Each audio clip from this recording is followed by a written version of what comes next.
क्या ये बात सच है कि पाकिस्तानी कौम टैक्स नहीं देती मगर चैरिटी बहुत देती है? ये बकवास है, ये भी लोगों ने परसेप्शन डाला हुआ है। बड़े बड़े दस्तरखानों पर शुतुरमुर्ग खिला रहे हैं, झींगे की बिरयानियां खिला रहे हैं, ये दिखावा नहीं है सर? टेरिटरी की जंग चल रही है, इसके बाद ये हो रहा है तो मैं ये करूंगा। प्रोमोटर हैं जो टेक्निकली इनडायरेक्टली अपनी एडवर्टाइजिंग कर रहे हैं। शुतुरमुर्ग खिलाने की लॉजिक क्या है? शुतुरमुर्ग लोगों ने कोई 10, 20, 15 साल पहले बहुत सारे फॉर्म लगाए थे, उनका फॉर्म टेक्निकली फेल हो गया है। हो सकता है जो गोश्त खिला रहा हो कोई दोस्त फॉर्म लगाया हो तो यार चलो इसमें चला दो, चल रहा है। वो हम तो एक ड्रामेबाजी में लगे हैं ना। बेसिकली बाइज्जत इंसान है, वो इस खाने को नहीं खा पा रहा जो कि ज़रूरतमंद है। मियां मोहम्मद नवाज शरीफ के, ख्वाजा मोहम्मद आसिफ, साद रफ़ीक, इसहाक डार, आसिफ अली ज़रदारी कि इन 5 सियासतदानों के ग्रैंडफादर 1947 में मेरे दादा से कम अमीर थे। और आप आज मेरी वेल्थ देख लें और इनकी वेल्थ देख लें, तो मैंने क्या गलती की थी? मैं क्यों गरीब हो गया? फैसल साहब ये कभी सोचो तो सही। हम तो इतने पक्के गुलाम हैं कि हमारी गुलामी में तो शक होना नहीं चाहिए लोगों को। गजा के ऊपर सबसे कम अगर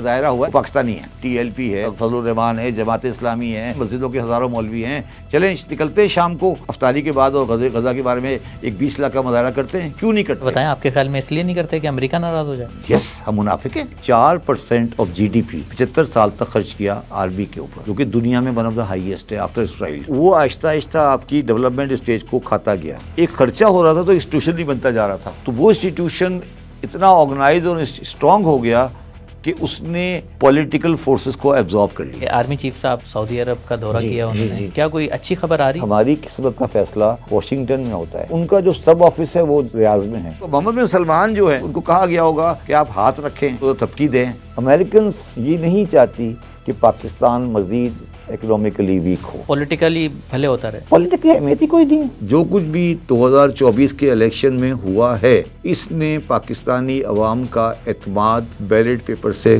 ख़त्म कर दिया है। हम उस तरफ आगे बढ़ रहे हैं कि एस्टेब्लिशमेंट की पसंदीदा जमहूरियत आएगी तो आएगी, नहीं तो नहीं आएगी। ये हमें अपने दिमाग से निकाल देना चाहिए कि पाकिस्तान मिलिट्रली कश्मीर को ले सकता है और लेना भी नहीं चाहिए। वो जो इंडिया सर कहता है कि हम सो कॉल्ड POK कहते हैं, हम वो ले लेंगे, वो सही कहता है? इंडिया के पास 85% क्रूड ऑयल आज भी इम्पोर्टेड आ रहा है और उसको चाहिए क्रूड ऑयल थ्रू पाइपलाइन, और वो पाइपलाइन सिर्फ पाकिस्तान से गुजर सकती है। हम पागल हैं अगर हम इस ट्रांजिट नहीं देंगे तो। और ये ट्रांजिट 5-6 साल में मैं इसको देख रहा हूँ, कहनी नहीं चाहिए, हो सकता है कि ये बात भी डिस्कस हुई हो। अच्छा, अभी जो आर्मी चीफ साहब जी, इसमें तो कोई बुराई नहीं है, अगर पाइपलाइन जाती है, तिजारत होती है, ये तो अच्छी बात है। आप तो दुश्मन करते हो। नहीं सर, दुश्मन खेल रहे हो ना तुम तो।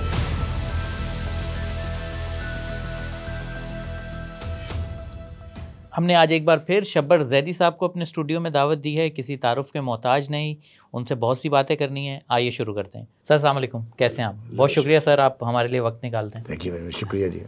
सर सबसे पहले तो ये बताएं कि इलेक्शन के जब नताइज आए थे, आपने कहा था कि नताइज में कुछ गड़बड़ हुई। आप समेत और भी बहुत से लोगों ने तहफ़्फ़ुज़ात का इजहार किया था, मगर सर वो तहफ़्फ़ुज़ात किसी काम नहीं आए। हुकूमत बन गई है, हल्फ उठा लिए हैं सब ने और काम शुरू कर दिया है। आप इस हुकूमत को मानते हैं? देखिए, पाकिस्तान की तारीख़ ये बताती है कि कभी भी जब इलेक्शन हुए हैं और इलेक्शन के नताइज के ऊपर कोई किसी ने चैलेंज किया है, तो कभी भी हमारे अपीलेट जुडिशल फोरम ने उसको कोई रेलेवेंट रिलीफ नहीं दिया है। तो ये मैंने उस वक्त भी कहा कि ये मेरे हिसाब से ये नताइज उस हिसाब से नहीं हैं जिस हिसाब से लोगों का जिस हिसाब से वोट पड़े हैं, या जो एक परसेप्शन है लोगों का वोट पड़े हैं, उस हिसाब से नहीं है। और सीरियस डिस्क्रिपेंसीज नज़र आई हैं फॉर्म 45-47 में। तो ये नताइज जो हैं वो उस रिज़ल्ट से कंपैटिबल नहीं हैं। ये मैं डिसएग्री करता हूँ। अब आपका सवाल बुनियादी तौर पर यह है कि मानते हैं या नहीं मानते। अगर मैं आपसे उसको थोड़ा रिवर्स सवाल कर दूं कि मैं नहीं मानूं तो क्या होगा? सर आप अगर नहीं मानेंगे, या काफ़ी सारे लोगों ने लेट्स सपोज कि इमरान खान भी नहीं मानते, PTI की पूरी पार्टी नहीं मानती, तो फिर क्या होगा? देखिए, अनफॉर्चुनेट बात यह है ना कि हमारे लीगल प्रोसेस में इतनी जान नहीं है, या सिस्टम में इतनी जान नहीं है कि वो इन नताइज के बारे में गुफ्तगू कर सकें, या इन नताइज को तब्दील कर सकें, या उस चीज़ पे ला सकें जो हमारा परसेप्शन है। तो अगर आपने बड़ा सवाल किया कि नहीं माने, अब मैं नहीं मानता। सर नताइज तो तब्दील किए गए हैं ना। नहीं, मैं डिसएग्री नहीं कर रहा, आपकी बात से। तब्दील, मैं आपकी बात मान लेता हूँ कि तब्दील किए गए, तो फिर अब मैंने मान लिया कि तब्दील किए, अब पाकिस्तानी कौम, लेस चलो इसको आगे बढ़ा, पाकिस्तानी कौम क्या करे कि ये नताइज को वापस उस जगह पे लाया जाए। दो तरीके हैं ना जी। एक तरीका तो ये है कि पुरअमन तरीके से अपीलें फ़ाइल करे, कागज़ लेके जाए, कोर्टों में जाए, और ये दूसरा तरीका ये है कि सड़कों पे आके रेजिस्टेंस करे। तो मेरे हिसाब से पहला वाला तरीका जो है पाकिस्तान में वो इतना कम्बरसम है कि वो अपीलों का डिसाइड ही 4 साल बाद होगा। दूसरी जो पोजीशन है, जहाँ तक आप सवाल करते हैं कि लोग पब्लिक में आएँ, तो किसी पार्टी के अंदर इतनी ऑर्गेनाइजेशनल कैपेबिलिटी नहीं है, और एडमिनिस्ट्रेशन इस बात पे पूरी तैयार है कि अगर कोई आएगा सड़क पर तो वो उसको उसके साथ सही तरह डील नहीं करेगा, तो वो भी नहीं हो सकता। अब तीसरा जो फैक्टर है जो बहुत इम्पोर्टेंट है, जो कल शायद आपने कल देखा हो डोनाल्ड लू की प्रेस कॉन्फ्रेंस के सिलसिले में, देखो जो उसमें इंटरनेशनल प्रेशर, उन्होंने कहा कि जी आप इलेक्शन जो है वो ठीक नहीं है, वो भी आज तक मुझे नहीं लगा कि कभी किसी मुल्क में इंटरनेशनल प्रेशर की बुनियाद पर इलेक्शन को अनडू किया गया हो। तो ये एक पाकिस्तान की बदकिस्मती है, आप इसको जो मर्ज़ी भी कह लें, ये सबके सामने है। अब इस पे कोई आदमी क्या, आपके सवाल पे दोबारा जाता हूँ कि अब क्या किया जाए, बताइए। तो सर ये ठीक है, मुल्क के लिए ठीक है जो हुआ है, मतलब जिस तरह की हुकूमत बनी है, और तो हम तो इस इलेक्शन के बाद मुल्क के लिए अच्छा करने जा रहे थे ना, मगर जो उसके नतीजे में जो हुआ है, आपके ख्याल में क्या ये अच्छा हुआ है? देखिए, अब इसको दोनों तरीके से देखा जा सकता है। जो अच्छा हम करने जा रहे थे, वो जो एक पाकिस्तान की रवायत है, वो ये होता है कि जिस पार्टी को एस्टेब्लिशमेंट निकालती है, वो दोबारा पार्टी कम से कम एक टर्म में वापस नहीं आती। इसका मतलब ये है कि पीटीआई को वापस नहीं आना था इस टर्म में, नहीं आना था इस टर्म में, ठीक है। अच्छा, अब जब वो नहीं वापस आना था, तो वो जो कुछ भी आपके सामने है, मगर जो मेरे हिसाब से जो चीज़ थोड़ी सी मुख्तलिफ हो गई, वो ये कि शायद अंदाजे जो थे वो ये थे कि ये जो डिफरेंस है ये मार्जिनल होगा, 10-15% का होगा, मगर मेरा ख्याल है डिफरेंस बहुत ज़्यादा हो गया और चीज़ें अनमैनेजेबल हो गई। और अब फिर वही सवाल है कि अब यहाँ पर हम इस दोराहे पे खड़े हैं। अब अगर सपोज़ करें कि मैं इमरान खान हूँ या कोई और आदमी पीटीआई का लीडर है, वो अगर सड़क पे भी आता है, सपोज़ करें आज इमरान खान क़ैद में नहीं होते, तो वो जलसे में आके यही कहते ना कि आप री इलेक्शन करा लें। ऐसी रवायात पाकिस्तान में नहीं हैं और कि इलेक्शन को अनडू किया गया हो, मगर जो कुछ भी 2024 के इलेक्शन में हुआ है, इसने पाकिस्तानी अवाम का एतमाद बैलेट पेपर से ख़त्म कर दिया है। वो पहले ही बहुत कम था, वो आहिस्ता आहिस्ता बिल्कुल डाइल्यूट होकर ज़ीरो हो गया है, और लोगों ने कहा कि ठीक है, हम तो बैलेट बॉक्स में जो भी डाल के आए थे, वो इतने ऑब्वियस डिफरेंसेस आए हैं कि वो कहते हैं फ़ायदा नहीं है, ये डाइल्यूशन अच्छी चीज़ नहीं है। तो सर अवाम का अगर जमहूरियत से एतमाद उड़ जाएगा, तो क्या फिर हम मार्शल्ला की तरफ बढ़ रहे हैं, डिक्टेटरशिप की तरफ बढ़ रहे हैं? अच्छा, तो फिर दो ही रास्ते हैं हमारे पास। मैंने आपको एक पहले प्रोग्राम में भी कहा था कि मार्शल्ला और डेमोक्रेसी के दरमियान में एक हाइब्रिड निज़ाम हमारे अनफॉर्चुनेटली मुस्लिम ममालिक में होता है। अगर आप टर्की का निज़ाम देखें, तो टर्की में फ़ौज का एक रोल रहा हमेशा से, फ़ौज की मर्ज़ी से डेमोक्रेसी आती है। ईरान को देख लें, ईरान में कैंडिडेट की सिलेक्शन जो होती है, वो एक सर्टेन पास जो भी उनकी निगहबान एक्सपर्ट काउंसिल है वो करती है। तो ये अनफॉर्चुनेटली मुसलमान कंट्रियों की रवायत रही है कि एस्टेब्लिशमेंट के पसंदीदा जमहूरियत आती है, तो हम उस तरफ आगे बढ़ रहे हैं कि एस्टेब्लिशमेंट की पसंदीदा जमहूरियत आएगी तो आएगी, नहीं तो नहीं आएगी। मतलब देखिए ना, ईरान में क्या होता है, एक काउंसिल ऑफ एक्सपर्ट्स है, अगर आप इलेक्शन करने खड़े होंगे, अगर काउंसिल ऑफ एक्सपर्ट आपको नहीं मानेगी तो आपका पेपर रिजेक्ट हो जाएगा।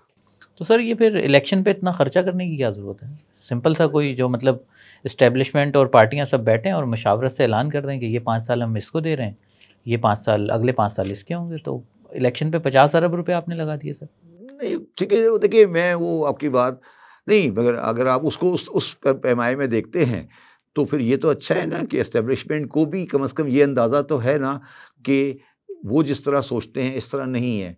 मगर मैं ये समझता हूँ कि मेरा ज़ाती व्यू ये है कि मुझे एक अभी भी उम्मीद की किरण नज़र आती है कि जो सियासी लोग हैं वो जो बात आप कर रहे हैं ना, देखें जो आप बात कर रहे हैं इससे अवाम की में बेदिली आ गई, अवाम बददिल हो गई, अवाम ने कहा कि जमहूरियत की कोई हकीकत नहीं है। क्या इससे सियासतदान बेइज्जत नहीं हो गए? बताइए आप मुझे कि क्या जो लोग इस तरह के इलेक्शन में, अगर हम इसको ये कहते हैं कि इलेक्शन सही नहीं हुए और वो आके इख्तियार में बैठे, क्या वो अपने दिल से मुतमईन है कि हम सही होके आए?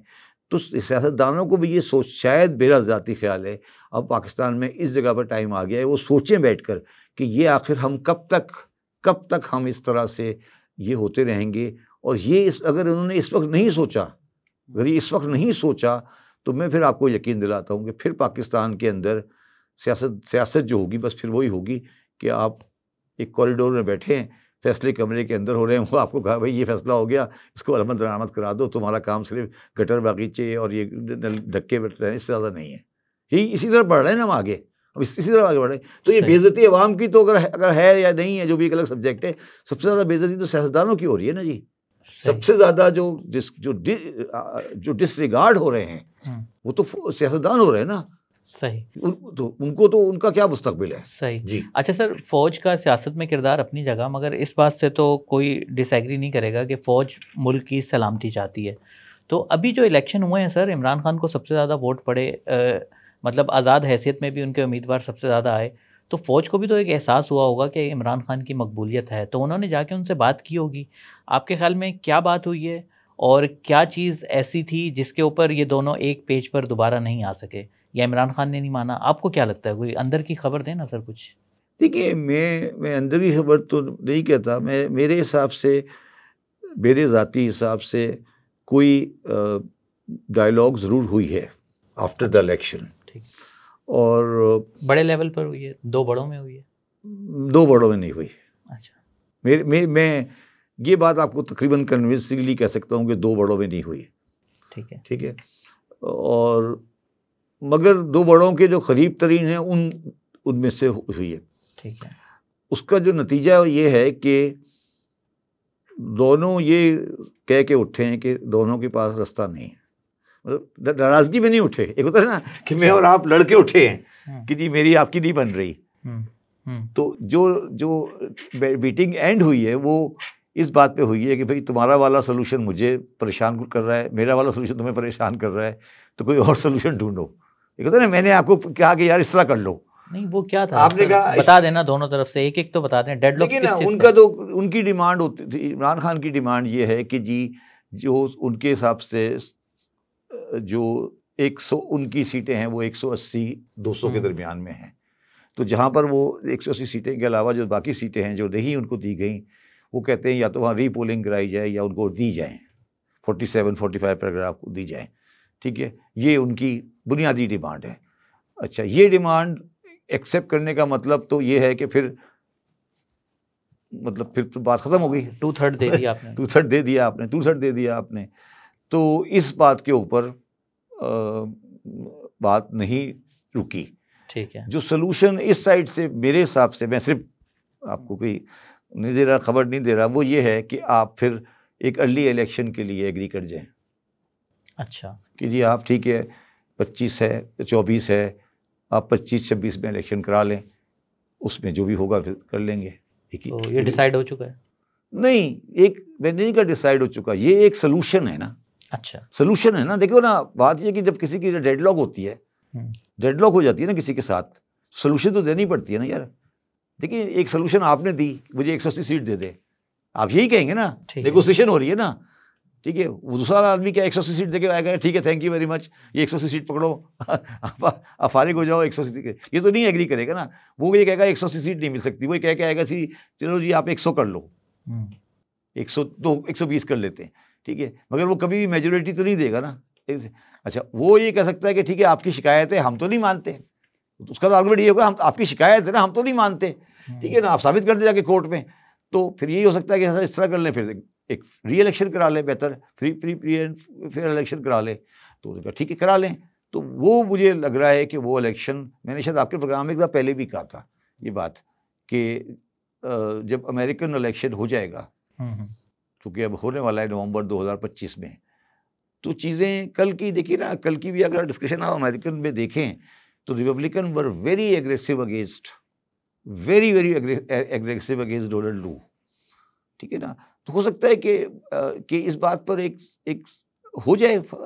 आपको खर्चे से परेशानी होगी ना कि खर्चा 50 मिलियन का और हो जाएगा, मुझे खर्चे की परेशानी नहीं है। 10-50 मिलियन अगर दोबारा खर्च हो जाता है कोई बात नहीं है, अगर हो जाता है तो कोई हर्ज नहीं है, मुझे कोई परेशानी नहीं थी, मेरे लिए कोई परेशानी की बात नहीं है।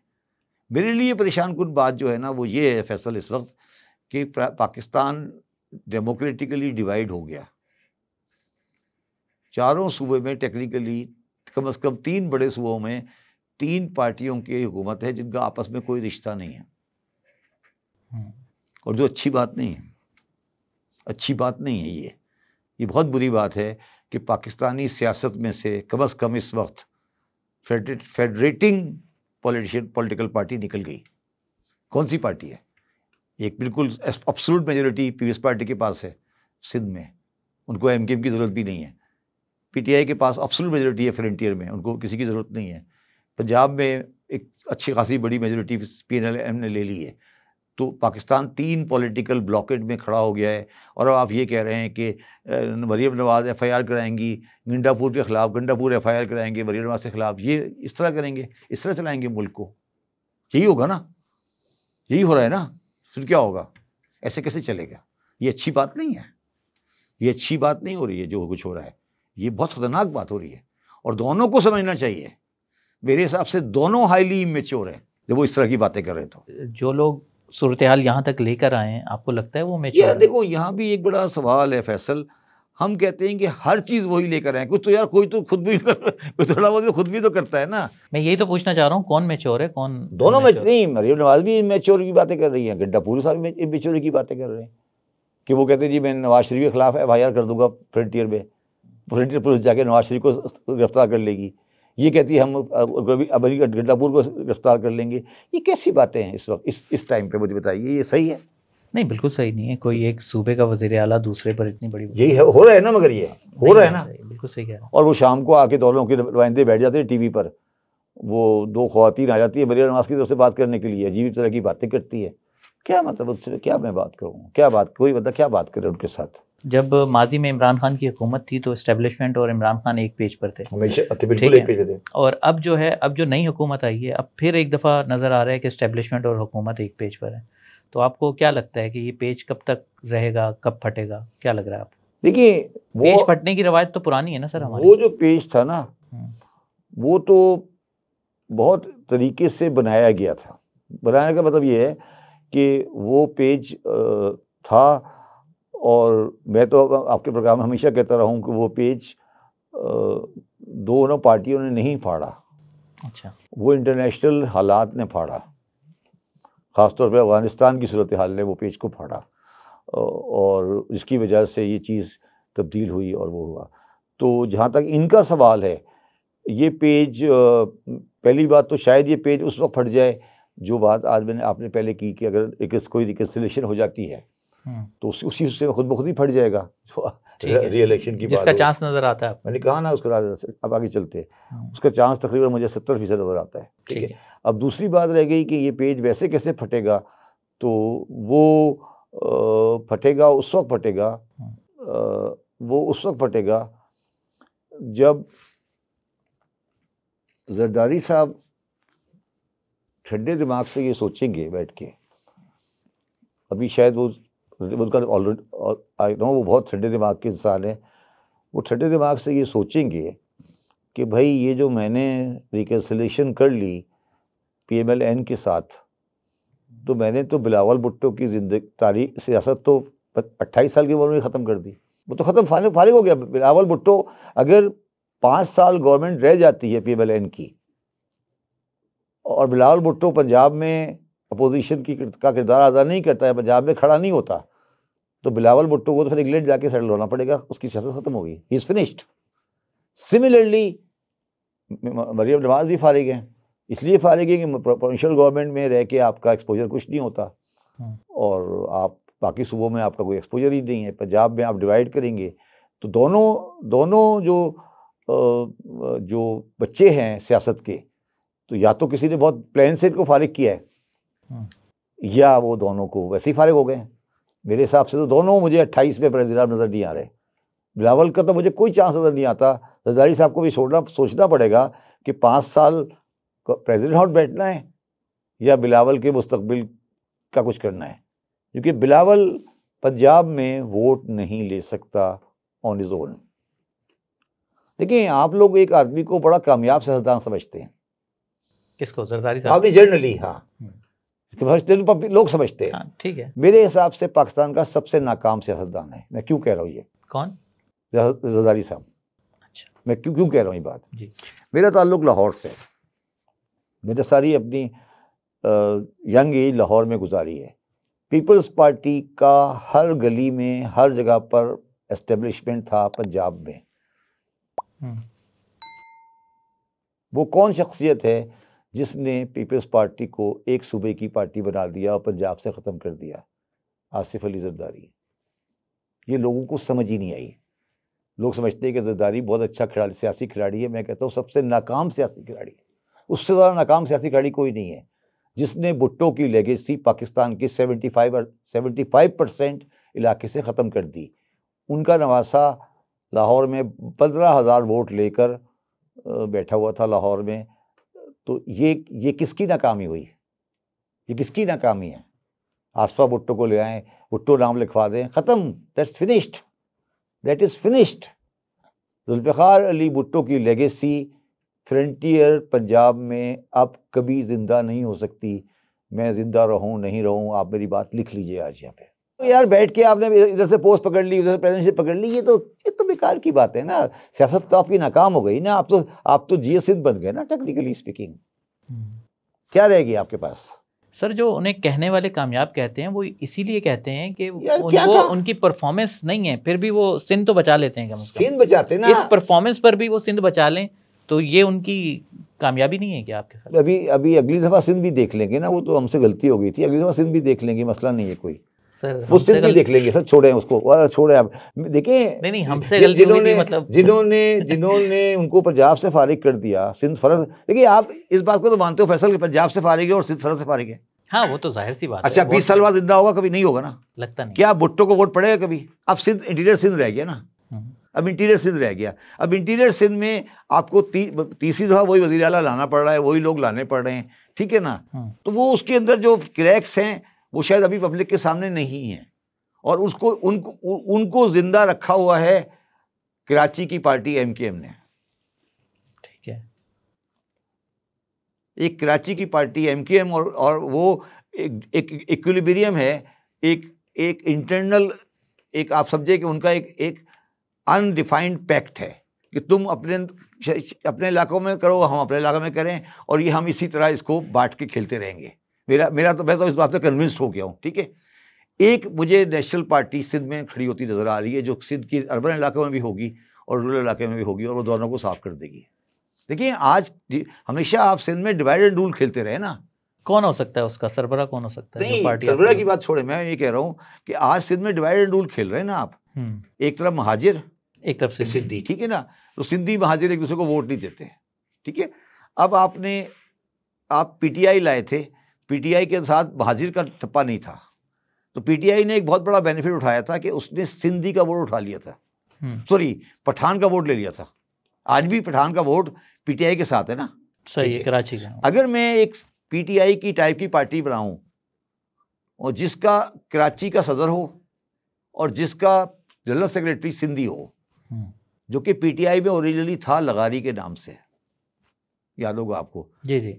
वो आप ले आए हैं, ये मसला हल हो जाएगा। सर, अगर ऐसा है तो इस दफ़ा तो चले माना कि कराची में पीटीआई के साथ धांधली हुई, हैदराबाद में हो गई, तो अंदरूनी सिंध तो पीटीआई को भी वोट नहीं मिले इस दफ़ा। नहीं, पीटीआई था, ठीक है। देखिए, अंदरूनी सिंध सर कैंडिडेट तो थे ना, अंदरूनी सिंध में पोजीशन उनकी खराब। अगर अंदरूनी सिंध की आपने इलेक्शन के बाद की जलसे देखे हों, उतने बड़े जलसे तो कहीं पंजाब में भी नहीं हुए। जो जलसे रिगिंग के खिलाफ पगाड़ा ने किया, ये जलसा सायरा बानो ने किया, उससे बड़ा तो कहीं जलसा नहीं हुआ है ना।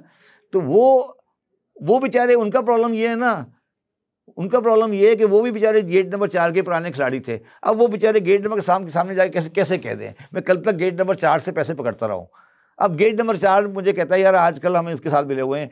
तो वो जो खड़े जो सामने आए थे पगाड़ा साहब तो पुराने आदमी है, उनके अब्बा ने भी कहा था कि मैं तो GHQ का बंदा हूँ, ठीक है ना। अब GHQ ने अगर जिताया था तो कैसे GHQ के सामने वो खड़े हो सकते थे। वहां पे आके रौला पड़ गया है ना कि रौला पड़ गया ना कि जी जो सामने आया था, पगाड़ा साहब आए थे ना, जो लीड कर रहे थे एंटी इलेक्शन वाली कैंपेन कौन कर रहा था? पगाड़ा साहब कर रहे थे। हैदराबाद में बहुत बड़ा जलसा हुआ, ठीक है। अच्छा, वो आपके ख्याल में पगाड़ा साहब फौज के सामने खड़े हो सकते हैं? आप बताइए। नहीं, मैं पूछ रहा हूँ आपसे। तो मैंने आपके प्रोग्राम में भी कहा था ना कि पगाड़ा साहब का तो बड़ा मशहूर और मारूफ बयान है कि जब भी मैं जाके GHQ से जब मैं जाके अपना हिस्सा लेता हूँ लोगों से, मुख्तलिफ इदारों से, तो मेरी लाइन में आगे कादिर बख्शी लगा होता है। तो ये तो यार उन बेचारों को अब क्या मुसीबत तो ये पड़ गई थी ना कि जो आगे लगा हुआ था वो खुद पुराना था। वो कहता यार भाई तुम तो कल तक मेरे साथ थे, अब तो मेरे खिलाफ आ गए हो। उन्होंने कहा हाँ सर गलती हो गई, सॉरी, आइंदा जलसा नहीं करेंगे। फिर क्यों नहीं जलसा हुआ? वो जाम शोरों में इतना बड़ा जलसा हुआ, सेकंड जलसा क्यों नहीं हुआ? बताए ना मुझे। मुनाफकत नहीं कहता, वो गलत उनके लिए इस्तेमाल नहीं करना चाहिए। मुझे ये बताइए कि मौलाना मौदूदी साहब ने कहा कि ये काफिर आजम है, ठीक है, और यहाँ आने के बाद कह रहे हैं इस्लाम नाफिज कर दो। नहीं, कौन काफिर आजम है? कादिर आजम। मौलाना मुफ्ती महमूद साहब ने कहा कि हम शुक्र है कि हम इस गुनाह अजीम में शामिल नहीं है। कहा रिकॉर्डेड है, नहीं है। देवबंद ने क्या बोला? हम इस गुनाह अजीम में शामिल नहीं है, ठीक है। अब आप पाकिस्तान आने के बाद सब कहते हैं इस्लामी नाफिज कर दो। ये कितनी बड़ी मुनाफकत है। चलें सर आगे बढ़ते हैं। ये बताएं कि आर्मी चीफ साहब सऊदी अरब का दौरा किया उन्होंने, जी, और मोहम्मद बिन सलमान से भी मुलाकात हुई है। तो सर क्या कोई अच्छी खबर आ रही है? क्योंकि लास्ट टाइम जब इंडिया गए थे मोहम्मद बिन सलमान तो वो पाकिस्तान भी गालिबन नहीं आए थे, सीधा निकल गए थे। तो इस बार कोई अच्छी खबर आ रही है? कोई गर्मजोशी वैसी ही है या कुछ सर्द मोहरी देख रहे हैं आप? देखिए, मैंने आपको कहा था कि प्रोग्रामों में, पहले प्रोग्रामों में भी कह चुका हूँ कि हमारी किस्मत का फैसला वॉशिंगटन में होता है, माशी किस्मत का फैसला। अच्छा, ठीक है। और उनका जो सब ऑफिस है वो रियाज में है। अच्छा, ठीक है ना। अच्छा, तो वो जो आपने देखा कि हमने कल IMF को प्रोग्राम दिया कि ये हमारा प्लान है, उन्होंने वापसी में उसी वक्त साइन करके भिजवा दिया वापस। अच्छा, इतना कभी जल्दी अप्रूव नहीं हुआ, ठीक। इसलिए कि उनको कहा गया था भाई ये कागज़ देखना नहीं है, साइन करना है, ठीक है। ये उसी की जो आप बात कह रहे हैं ना, ये जो मोहम्मद बिन सलमान वाला जो मीटिंग है, ये उसी का एक कंटिन्यूएशन है। अच्छा। और उसकी वजह ये है कि अमेरिकन इस्टेब्लिशमेंट ये नहीं चाहती कि पाकिस्तान मज़ीद इकोनॉमिकली वीक हो। अच्छा, पॉलिटिकली भले होता रहे। पॉलिटिक की अहमियत ही कोई नहीं है।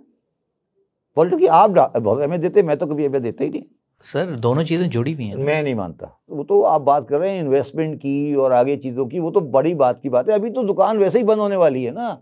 वो तो ये कह रहे हैं यार दुकान आपकी बंद होने वाली है, तो हम आपको इतने पैसे देते हैं कि दुकान बंद नहीं हो।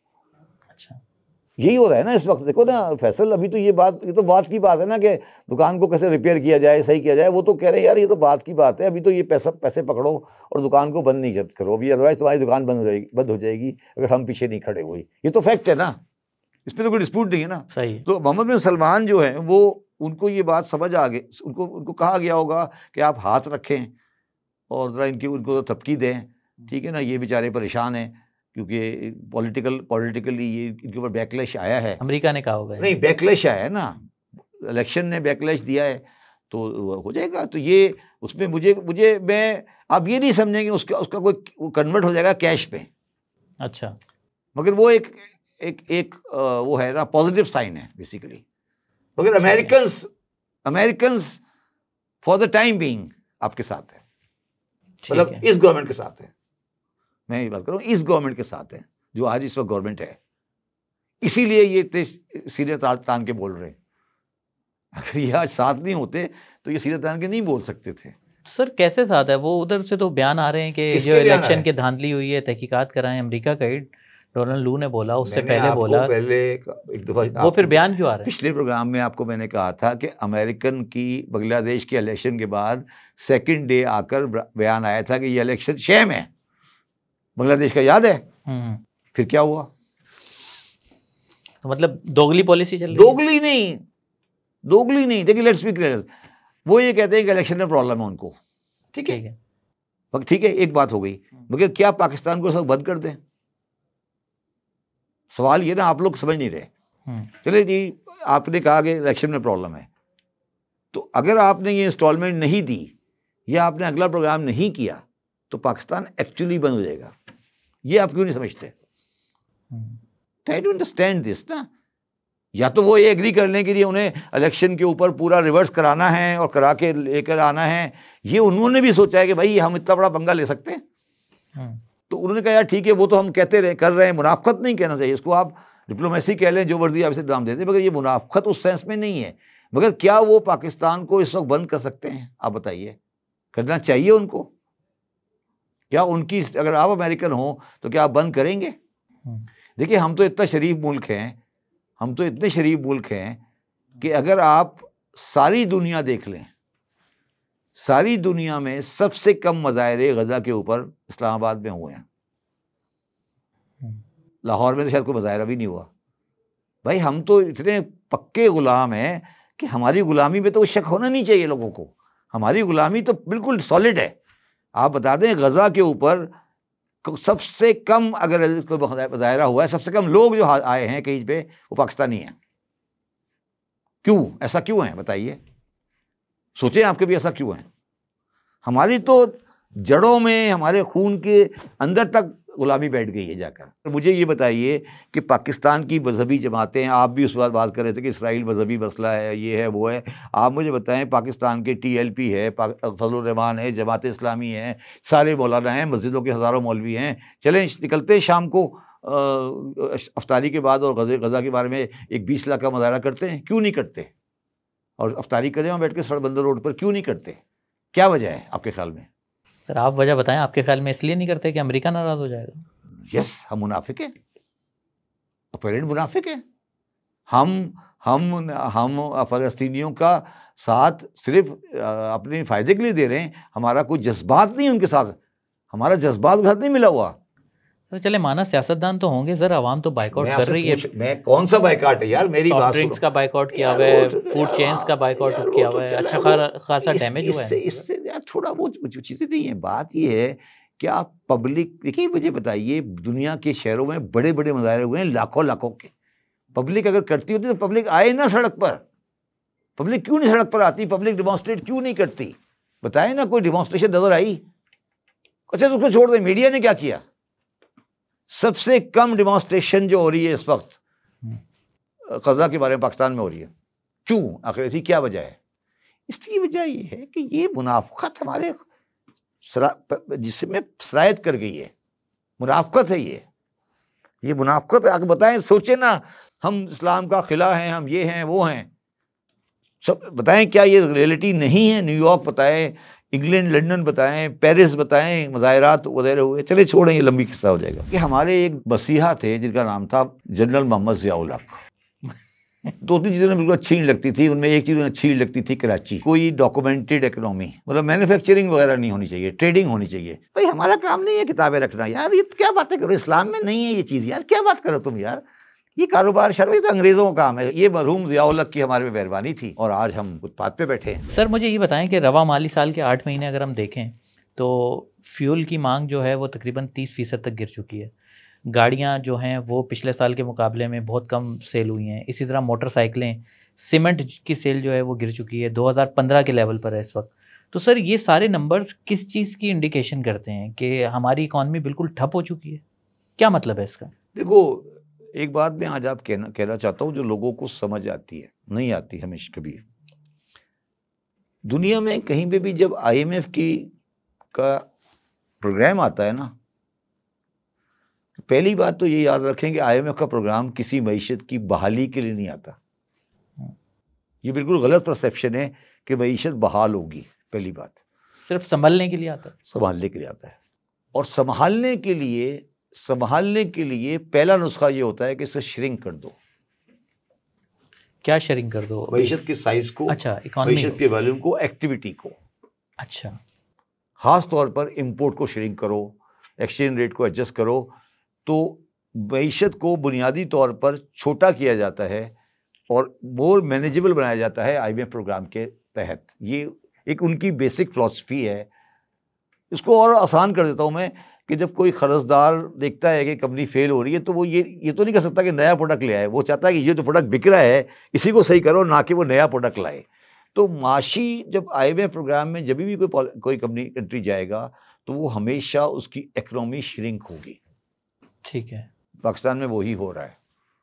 अब पाकिस्तान का जो प्रॉब्लम बढ़ गया, जो हम रियलाइज़ नहीं कर रहे कि हमारी ग्रोथ जो है वो 1%, 2%, 3% की आ रही है, मैक्सिमम 3% आ जाएगी, और हमारी पॉपुलेशन ग्रोथ 3% है। तो जीरो पे हुए ना, फिर जीरो पे हो गया ना, तो जीरो के साथ तो तबाही फिर जाएगी ना। Basically this is the reason why Pakistani माशरे में तबाही बढ़ती जा रही है। हम जब पाकिस्तानी माशरे की बात करते हैं तो हम जो इंडिकेटर्स की बात करते हैं कि रिज़र्व इतने के हो गए, लोन इतने का हो गया, टैक्स कलेक्शन इतनी की हो गई, ये सारी बातें फैसल, ये सारी बातें बकवास है। इनका कोई आम आदमी से ताल्लुक़ नहीं है। आम आदमी का ताल्लुक़ ये है कि क्या वो 50,000 की तनख्वाह या लाख रुपए की तनख्वाह में अपने बच्चे पाल सकता है? क्या उसके पास घर बना सकता है? क्या वो कर सकते? वो उस लिहाज, क्या आज पाकिस्तान में कितने लोग हैं जो दवाओं के बगैर मर रहे हैं? कितनी जगह पानी पीने का पानी है? कितनी जगह हेपेटाइटिस है? ये सारी चीज़ें पाकिस्तान में उन तमाम आशारियों में पाकिस्तान बिल्कुल इस तरह नीचे जा रहा है। कोई भी फैक्टर पाकिस्तान में इम्प्रूव नहीं कर रहा तकरीबन पिछले 20 साल से। ठीक है, अब मैं यहाँ आपसे एक अजीब सी बात कर रहा हूँ, फिर आपको अच्छा नहीं लगेगा। ये अशारिये तकरीबन तबाही की तरफ बहुत तेज़ी से बढ़े हैं 2008 के बाद, जब से जमहूरी हुकूमतें आई हैं। तो वाकई अजीब सी बात है, बताएं, अगर नहीं है तो मुझे बता दें। 2008 के बाद से पाकिस्तान में 4 जमहूरी गवर्नमेंटें आई हैं। तो सर वो जमहूरियत भी तो प्योरली जमहूरियत नहीं थी ना, प्योरली जमहूरियत तो नहीं। अच्छा, किसी ने आपको ये फौजी ने ये बोला कि आप ये इंश्योर नहीं करें कि अस्पताल में डॉक्टर आए? देखिए मेरी बात समझे, यहाँ पे हम फौजियों को बिला वजह ख़राब करते हैं। सिविल अस्पताल में डॉक्टर आता है, उसका ड्यूटी टाइम क्या है? सुबह आता है 7 बजे 8 बजे, 3 बजे घर चला जाता है, 4 बजे घर चला जाता है, 3 बजे 2:30 बजे, उसके बाद जाके प्राइवेट प्रैक्टिस करता है। अब सवाल सिर्फ ये है कि क्या पाकिस्तान उसको ये सारे सिस्टम देने का फौजियों ने कहा है? बात ये है कि अगर आपकी सर्विस डिलीवरी सही नहीं हो रही तो ये इल्ज़ाम देना कि फ़ौजी कर रहे हैं, ये कर रहे हैं, ये गलत है। तबाही फिर हर एक ने फेरी है। ये मैं कह रहा हूँ, मैं नहीं कह रहा फ़ौज को सपोर्ट नहीं कर रहा। मुझे ये बता दें, अगर घोस्ट स्कूल बने हुए हैं सिंध में या पंजाब में घोस्ट स्कूल बने हुए हैं, तो क्या वो फ़ौजी बना रहे हैं? क्या आज कोई आदमी पंजाब में या सिंध में अपने बच्चे को गवर्नमेंट स्कूल में पढ़ाने के लिए तैयार है? सवाल ये है। आप नेकेबान का थैला बना के भेज दें, उस पर नवाज शरीफ की तस्वीर लगा दें, वो है सोल्यूशन पाकिस्तान का? ये मेरा सवाल है आपसे। सर जब आमरीत थी तो तब तो इन सब आमरीत चीज़ों को की छोड़ दें, मैं आपसे बात कर रहा हूँ, आमरीत को छोड़ दें। मैं आमरीत तो है ही खराब ना।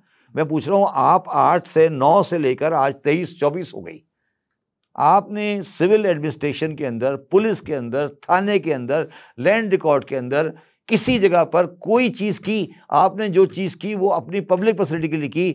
सेहत कार्ड के ऊपर तस्वीर बनी है, कभी इमरान खान की, कभी बेनज़ीर भुट्टो की, कभी नवाज शरीफ की।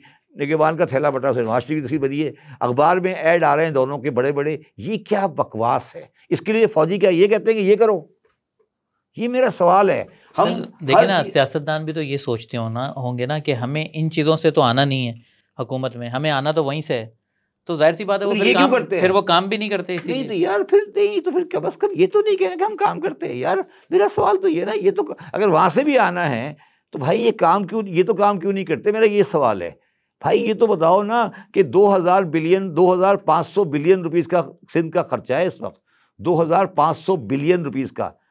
कितनी सड़कें बनी, कितने पुल बने, कितने स्कूल बने, क्या चीज़ बनी? मुझे ये बता दो ना, क्या है? आप मुझे एक बात सिंपल बताएं ना कि क्या लैंड रिकॉर्ड कंप्यूटराइज नहीं हो सकता? हो सकता है, बिल्कुल हो सकता है। क्यों नहीं है?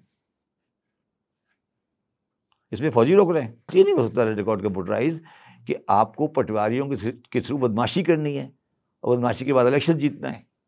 क्या FIR FIR कंप्यूटराइज नहीं हो सकती आज के ज़माने में?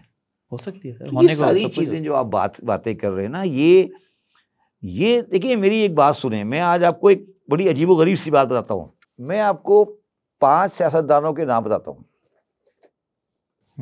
ठीक है? और मैं ये कह सकता हूँ आपको कि इन 5 सियासतदानों के ग्रैंडफादर दादा नाना 1947 में मेरे दादा से कम अमीर थे। अच्छा, ठीक है, मेरे नाना लाहौर में रहते थे। और आप आज मेरी वेल्थ देख लें और इनकी वेल्थ देख लें, फिर आपको अंदाज़ा होगा, फिर आप शॉक हो जाएंगे जब आपको जिन आदमी के नाम लिखवा रहा हूँ। आप नाम लिखें, बताइए। पहला नाम मियां मोहम्मद नवाज शरीफ, दूसरा नाम लिखे ख्वाजा आसिफ। ठीक है। क्या करते थे इनके ग्रैंडफादर, पता है आपको? नहीं, मुझे नहीं। पूछिए, कभी डॉक्यूमेंट्री देख लीजिएगा। आप बता दीजिए ना, नहीं, देख लीजिएगा। एक लाइन में बता छोटे से कॉन्ट्रैक्टर थे, घर बनाते थे। ठीक है, मैंने वो नाम नहीं लिया। ठीक है। मेरे नाना के दोस्त थे साद रफीक के वालिद, ख्वाजा रफीक। मेरे नाना के पास जब आया करते थे, मुझे पता है किस तरह आया करते थे। ख्वाजा मोहम्मद रफीक नाम था उनका, बहुत अच्छे इंसान थे, जानते थे हम। ठीक है, जनाब इसहाक डार और बहुत रईसज़ादे जनाब आसिफ अली जरदारी। अच्छा, ये 5 मैंने नाम लिए ना, इन 5 के ग्रैंडफादर की नेट वेल्थ निकाल लेना, कभी दादा की नेट वेल्थ निकाल लेना और मेरे ग्रैंडफादर की नेट वेल्थ निकाल लेना, तो मैं इस नतीजे पे पहुंचा हूं कि मैं निहायत नालायक आदमी हूँ। तो नहीं, मैं निहायत नालायक आदमी हूँ कि मैं क्यों नाकाम हो गया इस मुल्क के अंदर, कि मैंने इतनी बड़ी फर्म चलाई 40 साल, मैंने इंस्टीट्यूट का प्रेसिडेंट रहा, गोल्ड मेडल लिया मैंने अहली कॉलेज में, पता नहीं क्या क्या किया, किताबें लिखी। तो मैं अभी आपके सामने सिटी पे बैठ कर आया हूँ। मुझे ये समझ नहीं आती कि मेरे में क्या ख़राबी है कि मैं इतना नाकाम क्यों हुआ। बताएं ना, आप बताएं ना। मैंने आपके सामने नाम लिए ना, और ये कोई छोटे ऐसे लोग नहीं हैं, कोई ऐसे लोग नहीं जो आप नहीं जानते। मियां मोहम्मद नवाज शरीफ, ख्वाजा आसिफ, साद रफीक, जनाब इसहाक डार और आसिफ जनाब इसहाक डार। सर एक रीजन, इसहाक डार भी हेली कॉलेज के गोल्ड मेडलिस्ट हैं, मैं भी हेली कॉलेज का गोल्ड मेडलिस्ट हूँ। मैं ये नहीं कह रहा भाई। अच्छा, एक और बता दूँ, ये मैं नहीं कह रहा कि इनका पैसा गलत तरीके से आया हुआ, ये भी मैं बता दूँ आपको। ये नहीं मैं कह रहा गलत तरीके से आया, मगर मैं ये कहता हूँ मैं बहुत नालायक हूँ। मैं इस बात पे कन्विंस हो गया हूँ कि यार मुझे ये मुल्क समझ नहीं आया। सर इसका एक रीज़न ये भी तो हो सकता है ना, क्या कि इन लोगों ने बिजनेस किया है, आपने जॉब की है। मैंने भी नौकरी नहीं की सर, नौकरी नहीं की मैंने। अच्छा, मैंने कभी नौकरी नहीं की जिंदगी में। बिजनेस तो नहीं है मेरा ख्याल। चार्टर्ड अकाउंटिंग फर्म बिजनेस है और क्या है। अच्छा, हमारी फर्म है ना। ठीक है, ये फर्गूसन नौकरी थोड़ी है। ठीक है, मैं फर्गूसन का पार्टनर था, नौकर नहीं था। ठीक है, समझ। तो मैंने क्या गलती की थी, मैं ये पूछ रहा हूँ। मैं क्यों गरीब हो गया फैसल साहब, ये कभी सोचो तो सही। मेरे ग्रैंडफादर, इससे मैं कम से कम ये कह सकता हूँ कि मेरे ग्रैंडफादर की वेल्थ स्टेटमेंट इन 5 के ग्रैंडफादर से बेहतर होगी, बल्कि हो सकता है इन 5 के ग्रैंडफादर की वेल्थ स्टेटमेंट हो ही नहीं। अच्छा, फ़र्क क्यों आया ये बता दूं मैं आपको, आज ये भी समझाता हूँ आपको। फ़र्क ये आया कि हमारे एक मसीहा थे जिनका नाम था जनरल मोहम्मद ज़िया-उल हक। ठीक है, वो मसीहा थे बोल के। ठीक है, तो उन मसीहा ने कहा कि मुझे ना कुछ चीज़ें अच्छी नहीं लगती। उसमें उन्होंने 2-3 चीज़ें बिल्कुल अच्छी नहीं लगती थी। उनमें एक चीज़ उन्हें अच्छी नहीं लगती थी, कराची। एक उन्हें अच्छा नहीं लगता था कोई डॉक्यूमेंटेड इकोनॉमी। अच्छा, जिसमें कोई डॉक्यूमेंटेशन हो, कागज लिखना पढ़ने का काम नहीं हो, सीधा सीधा हो। और उन्हें ये अच्छा नहीं लगता था कि कोई लॉन्ग टर्म प्लानिंग हो, मतलब मैन्युफैक्चरिंग वगैरह नहीं होनी चाहिए, ट्रेडिंग होनी चाहिए। क्योंकि इस्लाम में ट्रेडिंग होती है, मैन्युफैक्चरिंग नहीं थी। अरब में कोई मैन्युफैक्चरिंग प्लांट नहीं था, मक्के मदीने में। ठीक है, तो इस्लाम में मैन्युफैक्चरिंग है ही नहीं। तो मुसलमान आदमी थे वो, तो उन्होंने कहा यार ट्रेडिंग करो। तो आप कह रहे ना कारोबार, तो वो कह रहे, उन्होंने कहा यार ट्रेडिंग करो, बस सामान लिया, सामान लिया बेचा, सामान लिया बेचा, सामान लिया बेचा। तो ये सारा कारोबार चल रहा था।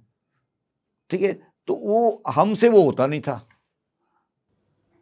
इस कारोबार, इस जो मरहूम ज़िया-उल हक थे, उनकी जो कोशिश, उनकी जो ख्वाहिशात थी, उस ख्वाहिशात के चक्कर में वो पूरी जो वेल्थ थी वो ऑर्गेनाइज सेक्टर से निकलकर अनऑर्गेनाइज सेक्टर में चली गई।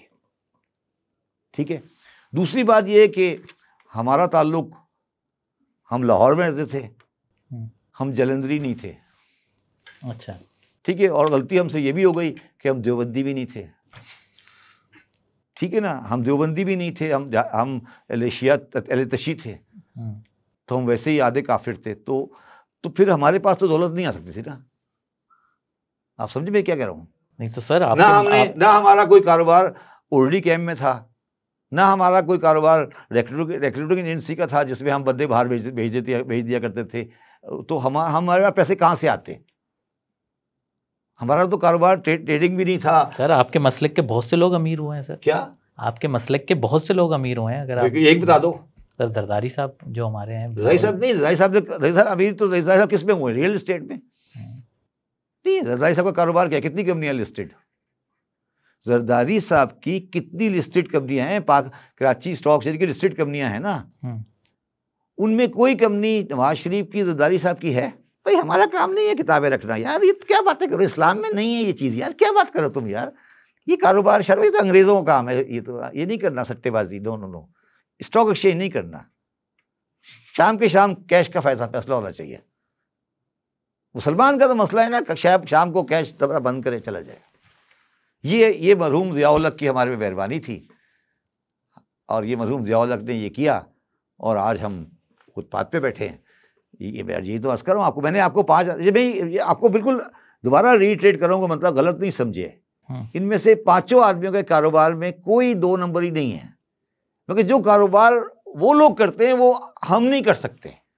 ये ट्रेडिंग का कारोबार है, ये वो कारोबार है जिसपे डॉक्यूमेंटेशन की कमी होती है। सही। चलें सर आगे बढ़ते हैं। ये बताइए कि क्या ये बात सच है कि पाकिस्तानी कौम टैक्स नहीं देती मगर चैरिटी बहुत देती है, या सबसे ज़्यादा देती है? नहीं, ये भी पता है, एक बड़ा गलत परसेप्शन डेवलप हो गया यहाँ पर कि चैरिटी बहुत ज़्यादा देती है। चैरिटी की भी अमाउंट मैंने बड़ी कैलकुलेट कर ली है, वो बहुत बड़ी चैरिटी नहीं है।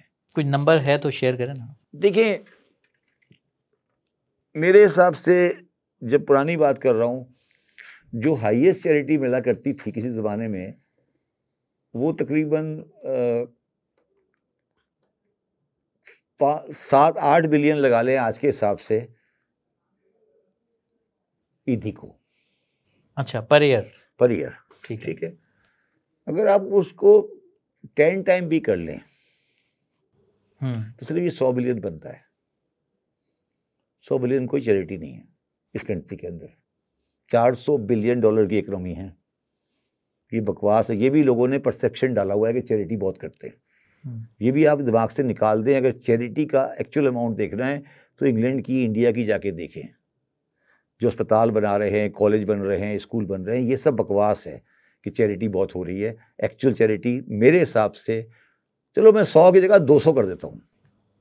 तो सर ये फिर नुमाइश है सब, कि मतलब वो लाइनें लगी हुई हैं, रमज़ान में इफ्तार बट रहे हैं, राशन बट रहे हैं, दस्तरखान सजे हुए हैं। अच्छा, इस पर ना मैं बड़ी इंटरेस्टिंग बात आपको एक चीज़ समझाता हूँ। देखिए, यहाँ पर एक बड़ा अजीबोगरीब मसला आ गया है। मेरे एक बहुत करीबी दोस्त हैं, जानने वाले हैं मेरे, वो एक दस्तरखान वाले के मेन फाइनेंसर हैं। अच्छा। तो मैंने उनको कहा कि सर मैं SIUT का ट्रस्टी हूँ, कुछ थोड़े पैसे मुझे भी दे दे। तो कहने लगे हाँ दे दूँगा, मगर मैं मेजॉरिटी वहाँ दूँगा। अच्छा। मैंने कहा क्यों भाई? कहते नहीं शब्बर साहब, हुक्म ये है कुरान में कि भूखे को खाना खिलाओ। अब उनके सामने जब उन्होंने ये बात मुझे की तो मेरे पास उसका कोई जवाब नहीं था। और ये जहाँ तक मेरी नॉलेज पता, जो मेरी नहीं, आपकी तो माशाल्लाह इतनी रीडिंग है इस्लामिक, तो मेरी नॉलेज जो है वो उसमें जो ज़कात के जो के खर्चे हैं उसमें ये वो गलत नहीं कह रहा था। अच्छा। वो गलत नहीं कह रहा था। वो ये कह रहा था कि भूखे को खाना खिलाना ज़कात का एक डिस्बर्समेंट है, तो अगर मुझे सामने के सामने मिल जाता है तो मुझे परेशानी क्या है। ये उसने मुझे बिल्कुल, मेरी कैटेगोरिकल बात हुई उसके साथ, बिल्कुल साफ साफ। मैंने कहा यार आप बताएं, आप इतने बड़े फाइनेंसर हैं, इस ग्रुप के, और आप ये दस्तरखान लगा देते हैं सड़कों पे, और आपने जिस तरह जनरल ऑब्जर्वेशन है कि हीरोइन ही खा रहे होते हैं और ये लगा होता है, तो ये क्या आपने सिलसिला लगाया हुआ है? उसने कहा देखिए भाई बात ये है कि हुक्म कुरान मजीद का है कि और भी 7-8 खर्चे हैं, मगर तो खर्चे में कुकों को खाना खिलाना एक खर्चा है। अच्छा, अब मैं यहाँ आके आपको एक अजीब सी बात कहता हूँ। देखिए हमारे यहाँ हमें एक इंटरप्रिटेशन या इज्तिहाद करना पड़ेगा इस मैटर पर। मेरी जो नॉलेज बता रही है आज का, अगर मैं बिल्कुल स्ट्रिक्ट इंटरप्रिटेशन करूँ ना आयत का, उसमें दवा देना अलाउड है, अस्पताल बनाना अलाउड नहीं है। नहीं, आयत का कैसे कह सकते हैं? आयत है कुरान मजीद की जिसमें लिखा है कि किस पे खर्च करना है ज़कात को। आयत है भाई, ये कोई हदीस नहीं है। नहीं, क्या तर्जुमा है अगर आप शेयर करना चाहें?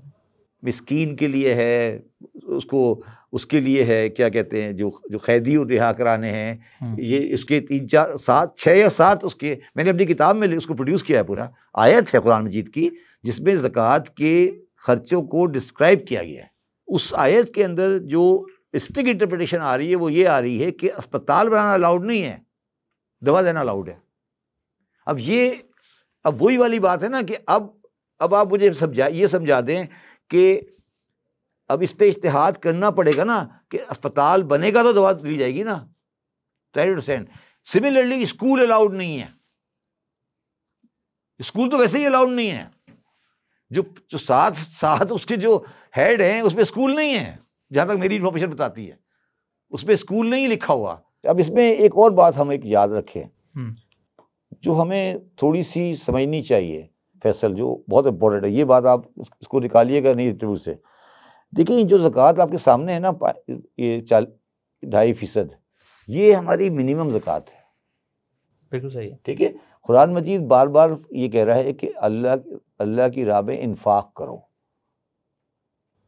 जो ऑल्दो तरतीब के हिसाब से नहीं है, मगर आज जो कुरान मजीद का पहला लाइन है वो क्या कहता है? अलिफ लाम मीम ज़ालिकल किताबु ला रैब फ़ीहि हुदल लिल मुत्तक़ीन अल्लज़ीना युमिनूना बिल ग़ैबि व युक़ीमूना सलाता व मिम्मा रज़क़नाहुम युनफ़िक़ून। क्या मतलब हुआ इसका? आखिरी रज़क़नाहुम युनफ़िक़ून का मतलब क्या है? जो अपने रिज़्क़ में से इन्फाक करते हैं। तो कुरान मजीद की पहली आयत, जो आज की कुरान मजीद की पहली आयत है, वो कहता है रिज़्क़ में से इन्फाक करते हैं। इन्फाक ज़कात नहीं है। इन्फाक में ज़कात इन्फाक में शामिल है, मगर इन्फाक ज़कात नहीं है। इन्फाक भी चाहे मैं 100% दे दूँ, तो अल्लाह ताला का कुरान जो है ना, वो ये कह रहा है कि अपने रिज़्क़ में से इन्फाक कर दो। हमने उसको ज़कात में लाकर कम कर दिया। कम करने का मतलब ये है कि हमने कहा यार 2.5% देकर फारिग हो गए, क्योंकि 2.5% तो मिनिमम है। हाँ, ये एग्जैक्टली ठीक। अच्छा, 2.5% मिनिमम का मैं साइंस आपको बता देता हूँ, तो मेरी साइंस है, मगर मेरी साइंस जरूरी नहीं कि आप माने। मेरी साइंस ये है कि तुमने 100 रुपए कमाए, 100 में से 2.5 रुपए जो हैं वो तो अल्लाह ताला के हैं।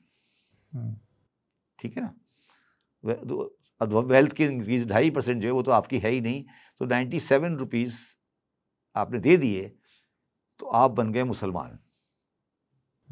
अब बच्चे आपके पास 97 रुपीज़ 50 पैसा।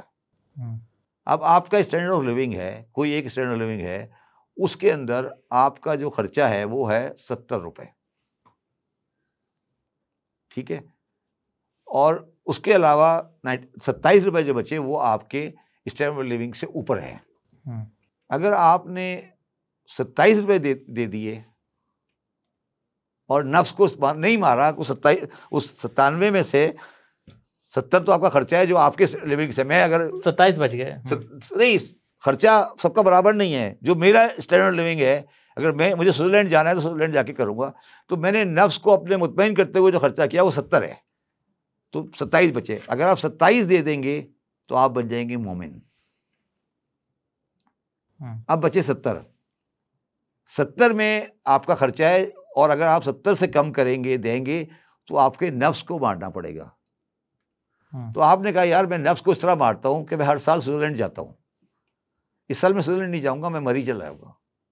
उससे मेरे 10 रुपये बचेंगे और वो 10 रुपये मैं अल्लाह की राह में खर्च कर दूंगा।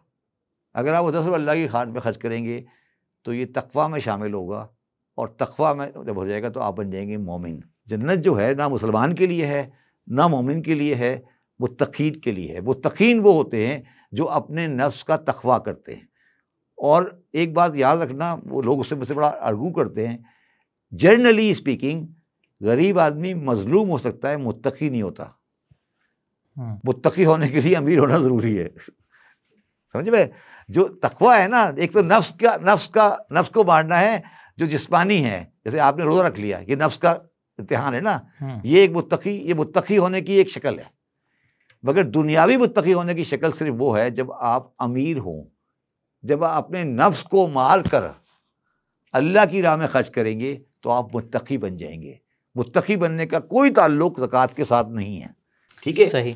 तो अब ये ज़कात जो हमारे मुल्क में ज़कात का जो इस्तेमाल है, वो एक आम आदमी का ये कॉन्सेप्ट है कि ऐसी जगह खर्च करो कुछ खर्च होता नज़र आ जाए। रमज़ान में चैरिटी जो है वो कई गुना बढ़ जाती है। जी बिल्कुल बढ़, ठीक है, बड़े बड़े दस्तरखान लग जाते हैं और बड़े बड़े वो नज़र आते हैं। तो आपको नहीं लगता कि सर इसमें भी दिखावा आ चुका है या भरमबाजी आ चुकी है? मुझे याद है आपने मुझे बताया था कि आपके घर पे ओडी खड़ी हुई है, मगर आप यूज़ जो है वो सिटी करते हैं।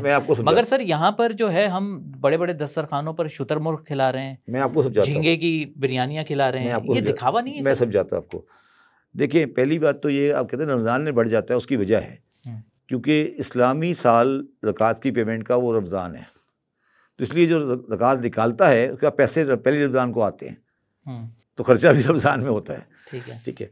अब जहाँ तक आप ये बात कह रहे हैं कि एक जगह पर एक ए भी खड़ा है, बी भी खड़ा है, सी भी खड़ा है, अगर ए बिरयानी खिला रहा है तो वो मुर्गी की बिरयानी करता है, मुर्गी की बिरयानी के साथ उसको जूस भी डालता है, वो जूस के साथ टिक्का भी दे देता है। ये इस वक्त ये हो रहा है कराची में, ठीक है, यही हो रहा है ना। अच्छा। कराची में ये हो रहा है।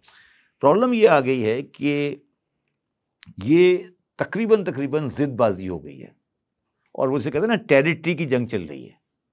अच्छा, एक्चुअल टेरिटरी की जंग चल रही है कि वो कहता है अगर ये इसके पास यह हो रहा है तो मैं ये करूँगा, मैं इसके पास ये हो रहा है तो मैं ये करूँगा, और उसके पीछे प्रमोटर हैं जो टेक्निकली इनडायरेक्टली अपनी एडवर्टाइजिंग कर रहे हैं। अब देखिए ना, ये भी तो होता है ना कि अफ्तारी किसने कराई, अफ्तारी के साथ ये भी लिखा होता है ना किसकी तरफ से है ये।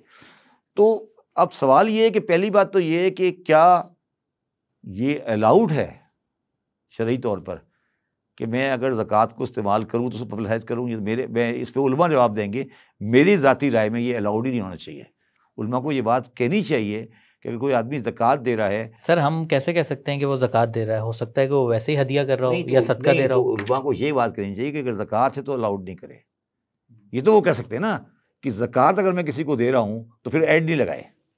देखिए, दो चीज़ें ना, अगर सस्ता कर रहा है कोई मुझे रोक नहीं सकता उसको, मगर अगर ज़कात दे रहा है तो ये ऐड नहीं लगाए। ठीक है, this is what I am trying to say. अच्छा, अब तीसरी बात जो इसके अंदर आ गई है फैसल, वो ये है कि आपको एक बात पता है, शायद आपको पता हो या नहीं पता हो, ईरान में रोटी ब्रेड तकरीबन मुफ्त होती है। अच्छा, ईरान में रोटी की कीमत नहीं होती है, तकरीबन ज़ीरो, तकरीबन समझ लें आप, एक रोटी जो आज पाकिस्तान में 10 पैसे की रोटी होती है, उन्होंने एक नॉमिनल फैसला रख दिया है कि कोई आदमी भूखा नहीं मरे तो वो जाता है, शाम को तो दूर लगता है, और वो जाके वहाँ से ले लेता है, और वो रोटी सिर्फ रोटी, नॉट सालन, रोटी ले लेता है। अब सवाल ये है कि जब पाकिस्तान में गुर्बत इस लेवल पर आ रही है, तो अगर कोई बंदा भूखा मर रहा है और मैं ये समझता हूँ कि मैं 10 आदमियों को खाना खिला सकता हूँ, तो वो ये उस सेंटिमेंट को इस्तेमाल कर रहे हैं, वो जो आप बात कर रहे हैं ना। तो हमें, जो मैं समझता हूँ हमें करना चाहिए कि वो हमें स्टेट का कोई सपोर्ट देना चाहिए, राशन की शक्ल में या किसी शक्ल में, कि स्टेट कम से कम ये इंश्योर करे कि कोई आदमी पाकिस्तान में भूख से नहीं मरे। आप समझे मेरी बात? मैं आज तकरीबन इस बात पे कन्विंस्ड हूँ। अल्लाह का शुक्र अदा करना चाहता हूँ कि मेरा ज़ाती व्यू है कि पाकिस्तान में आज गुर्बत बहुत है, मगर आज भी आदमी भूख से मरता नहीं है। कोई इंसान आज ऐसा नहीं है कि वो सड़क पे पड़ा है, वो इसलिए मर गया कि उसे रोटी नहीं मिली, मगर दुनिया में वो टाइम भी गुजर चुके हैं कि लोग भूख से मरे हैं भूख से लोग। मगर पाकिस्तान में गुर्बत का वो लेवल नहीं आया, और अल्लाह करे वो नहीं आए। तो ये लोग एक गैप पूरा कर रहे हैं नहीं कर रहे, ये एक बड़ा डिप्लोमेटिक। यानी इस बात पे आप एग्री करते हैं कि दिखावा आ चुका है हमारे दिखावा आ चुका है, इसमें कोई डिस्प्यूट नहीं है, दिखावा आ चुका है नहीं। और टेरिटरी की जंग चल रही है सर। शुतुरमुर्ग वैसे सर आपकी काफ़ी नॉलेज है, इस पे भी बहस हो रही है कि हलाल है या हराम है। सिर्फ ये कह सकता हूँ मैं, हज़रत अली अलैहिस्सलाम का मशहूर मारूफ डिस्टिंक्शन है परिंदों के गोश्त के बारे में। हज़रत अली अलैहिस्सलाम ये कहते हैं कि वो परिंदा जायज़ है जो चुग के खाता हो, और जो परिंदा अगर चुग के नहीं खाता, अपने पंजे में लेके खाता है, वो हराम है। जो परिंदा ग़िज़ा अपने पंजे के साथ लगा के खाता है वो हराम है, और जो परिंदा चुग के खाता है, जिस तरह मुर्गी है या कबूतर है, वो हलाल है। अब मुझे शुतुरमुर्ग के बारे में कोई आइडिया नहीं है कि शुतुरमुर्ग चुग के खाता है या पंजों से खाता है। मेरा जहाँ तक व्यू है, पर्सनल व्यू है, शायद शुतुरमुर्ग चुग के खाता है, वो पंजों में लेके नहीं खाता। कौवा को आपने कभी देखा, कौवा पंजे में खाता है। अच्छा शबर साहब, मुझे इसकी लॉजिक तो ज़रा बताएं ना, शुतुरमुर्ग खिलाने की लॉजिक क्या है? मतलब आप चिकन खिला दें, बकरा तो आप खिलाते ही हैं, कुछ और खिला दें, मतलब शुतुरमुर्ग क्यों? मतलब कि आप खबरों में आएंगे, शुतुरमुर्ग खबरों में आएंगे, और हो सकता है किसी दोस्त का कोई फॉर्म हो, ये भी तो है ना। आप इसको क्यों नहीं समझते?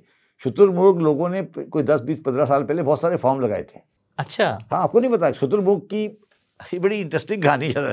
शुतुरमुर्ग जो है ना, एक कोई 10-15 साल पहले मेरा भी एक दोस्त था, लोगों ने ये कहा था कि शुतुरमुर्ग जिस तरह मुर्गियों का फॉर्म नहीं होता, इस तरह शुतुरमुर्ग के फॉर्म लगाए जाएंगे, और लोगों ने लगाए, मगर वो टेस्ट डेवलप नहीं हो सका। कराची में, लाहौर में भी था, कराची में भी था शायद कहीं।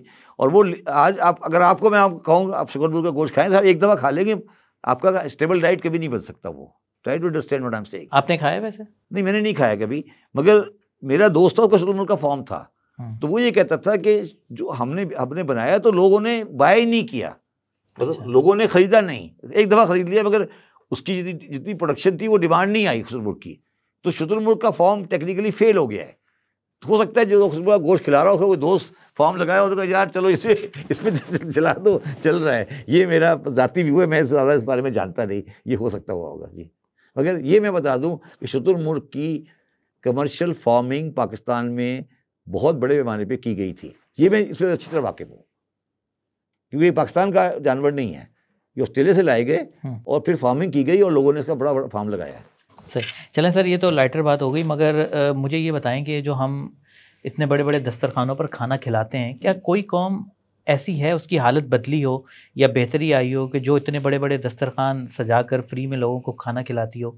क्या इससे हमारे माशरे में बेहतर आ सकती है, लोगों की हालत बदल सकती है, गुर्बत से बाहर आ सकते हैं? नहीं, देखिए बात मैंने आपको मिसाल दी ना ईरान की, ईरान में जो रोटी दे रहे हैं वो स्टेट की तरफ से दे रहे हैं। पहले पुराने ज़माने में जब इंडिया में जंग होती थी तो राशन शॉप पे राशन दिया जाता है, ठीक है। आप इस तरह का जो आपने सिलसिला लगाया है कि दस्तरखानों पे खाना खिला रहे हैं, वो अल्टीमेट सोल्यूशन किसी चीज़ का नहीं है।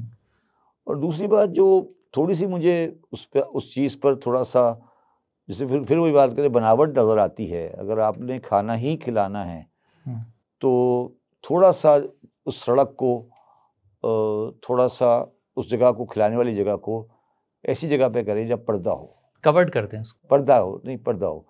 देखिए हमारा जो SIUT है उसमें अदीब रिजवी साहब का एक बड़ा इंटरेस्टिंग कॉन्सेप्ट है जो शायद आम आदमी को पता नहीं है, मैं आपके सामने देता हूँ। देखिए एक होता है फ्री, आप फ्री लें, मगर फ्री लेने के लिए आपको फुटपाथ पे बैठे खाना खाना है ना, तो बाइज़्ज़त आदमी कभी नहीं खाएगा। अगर मैं भूखा भी होऊंगा ना, मैं बहुत भूखा भी होऊंगा, तो मैं कभी नुमाइश की चौक पर बैठ के नहीं खाना खाऊंगा। मुझे ये पता लगेगा यार फैसल को देखेगा, यार शब्बर साहब बैठे हुए ना फुटपाथ पे खाना खा रहे थे। तो इससे क्या हो रहा है कि जो एक्चुअल बेचारा उसे सफ़ेद पोश कह लें, जो भी कह लें, बाइज़्ज़त इंसान है, वो इस खाने को नहीं खा पा रहा जो कि ज़रूरतमंद है, ठीक है। तो रिजवी साहब ने कहा कि फ्री एक अलग चीज़ है और फ्री विद डिग्निटी अलग चीज़ है। फ्री विद डिग्निटी का मतलब ये होता है उसको फ्री दो, मगर ऐसे दो कि पता नहीं लगे आम आदमी को।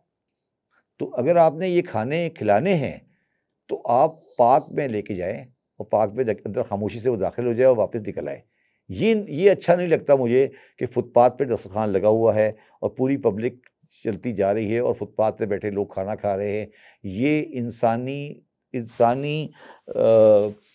हैसियत की इंसान की मैं कहता हूँ खुददारी और इंसान की बेहुरमती है कि वो बेचारा इस हद तक मजबूर हो गया कि वो सबके सामने बैठा हुआ खैरात का खाना खा रहा है। ये अच्छी चीज़ नहीं है। बिल्कुल खिलाएं, चलो मैं कहता हूँ बिल्कुल खिलाएं।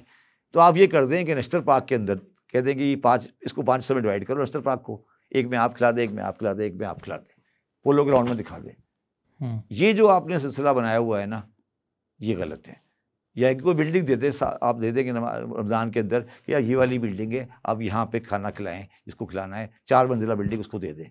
मगर आपने ये सड़क पे दस्तरखान बिछाए थे शाम को और लोग बेचारे खाते, उसमें एक्चुअली जो गरीब है, जो एक्चुअली भूखा है मगर वो बाइज्जत है, वो नहीं बैठता और औरतें नहीं बैठ पाती। हम तो एक ड्रामेबाजी में लगे हैं ना बेसिकली, लगा हुआ दस्तरखान लगा है और वो उसमें कौन आ रहा है बुनियादी तौर पर। अगर आप कभी जाके देखें कौन आता है, कभी आप गौर करिएगा जाके, कभी आप गौर करिएगा, गैर मुकामी चेहरे नजर आते हैं। गैर मुकामी चेहरे नजर आते हैं। वो बेचारे क्यों आ जाते हैं? वो जानने वाला कोई होता ही नहीं। वो ये सोचते हैं कि यार मेरा तो जानने वाला कोई है ही नहीं, तो मुझे क्या फ़र्क पड़ता है अगर मैं यहाँ कोई देख भी लिया किसी ने, तो मैं तो अननोन आदमी हूँ ना। मगर तुम या मैं कभी नहीं जाएंगे कि यार पता नहीं, मुझे कल को बोलेंगे यार सैलानी की लाइन में लगा हुआ था। तो ये बड़ी अजीब सी चीज़ हो गई है और ये हमें नहीं करना चाहिए जी। अच्छा सर, लास्ट पॉडकास्ट में आपने कश्मीर से मुतल्लिक बात की थी और आपने कहा था कि कश्मीर पाकिस्तान के हाथ से निकल गया। तो सर आपका बयान ये इंडिया में बहुत वायरल हुआ है, इंडिया के न्यूज़ चैनल्स ने इसको हेडलाइन में चलाया और उन्होंने ये कहा है कि पाकिस्तान ने अपनी शिकस्त तस्लीम कर ली है कश्मीर के मामले में।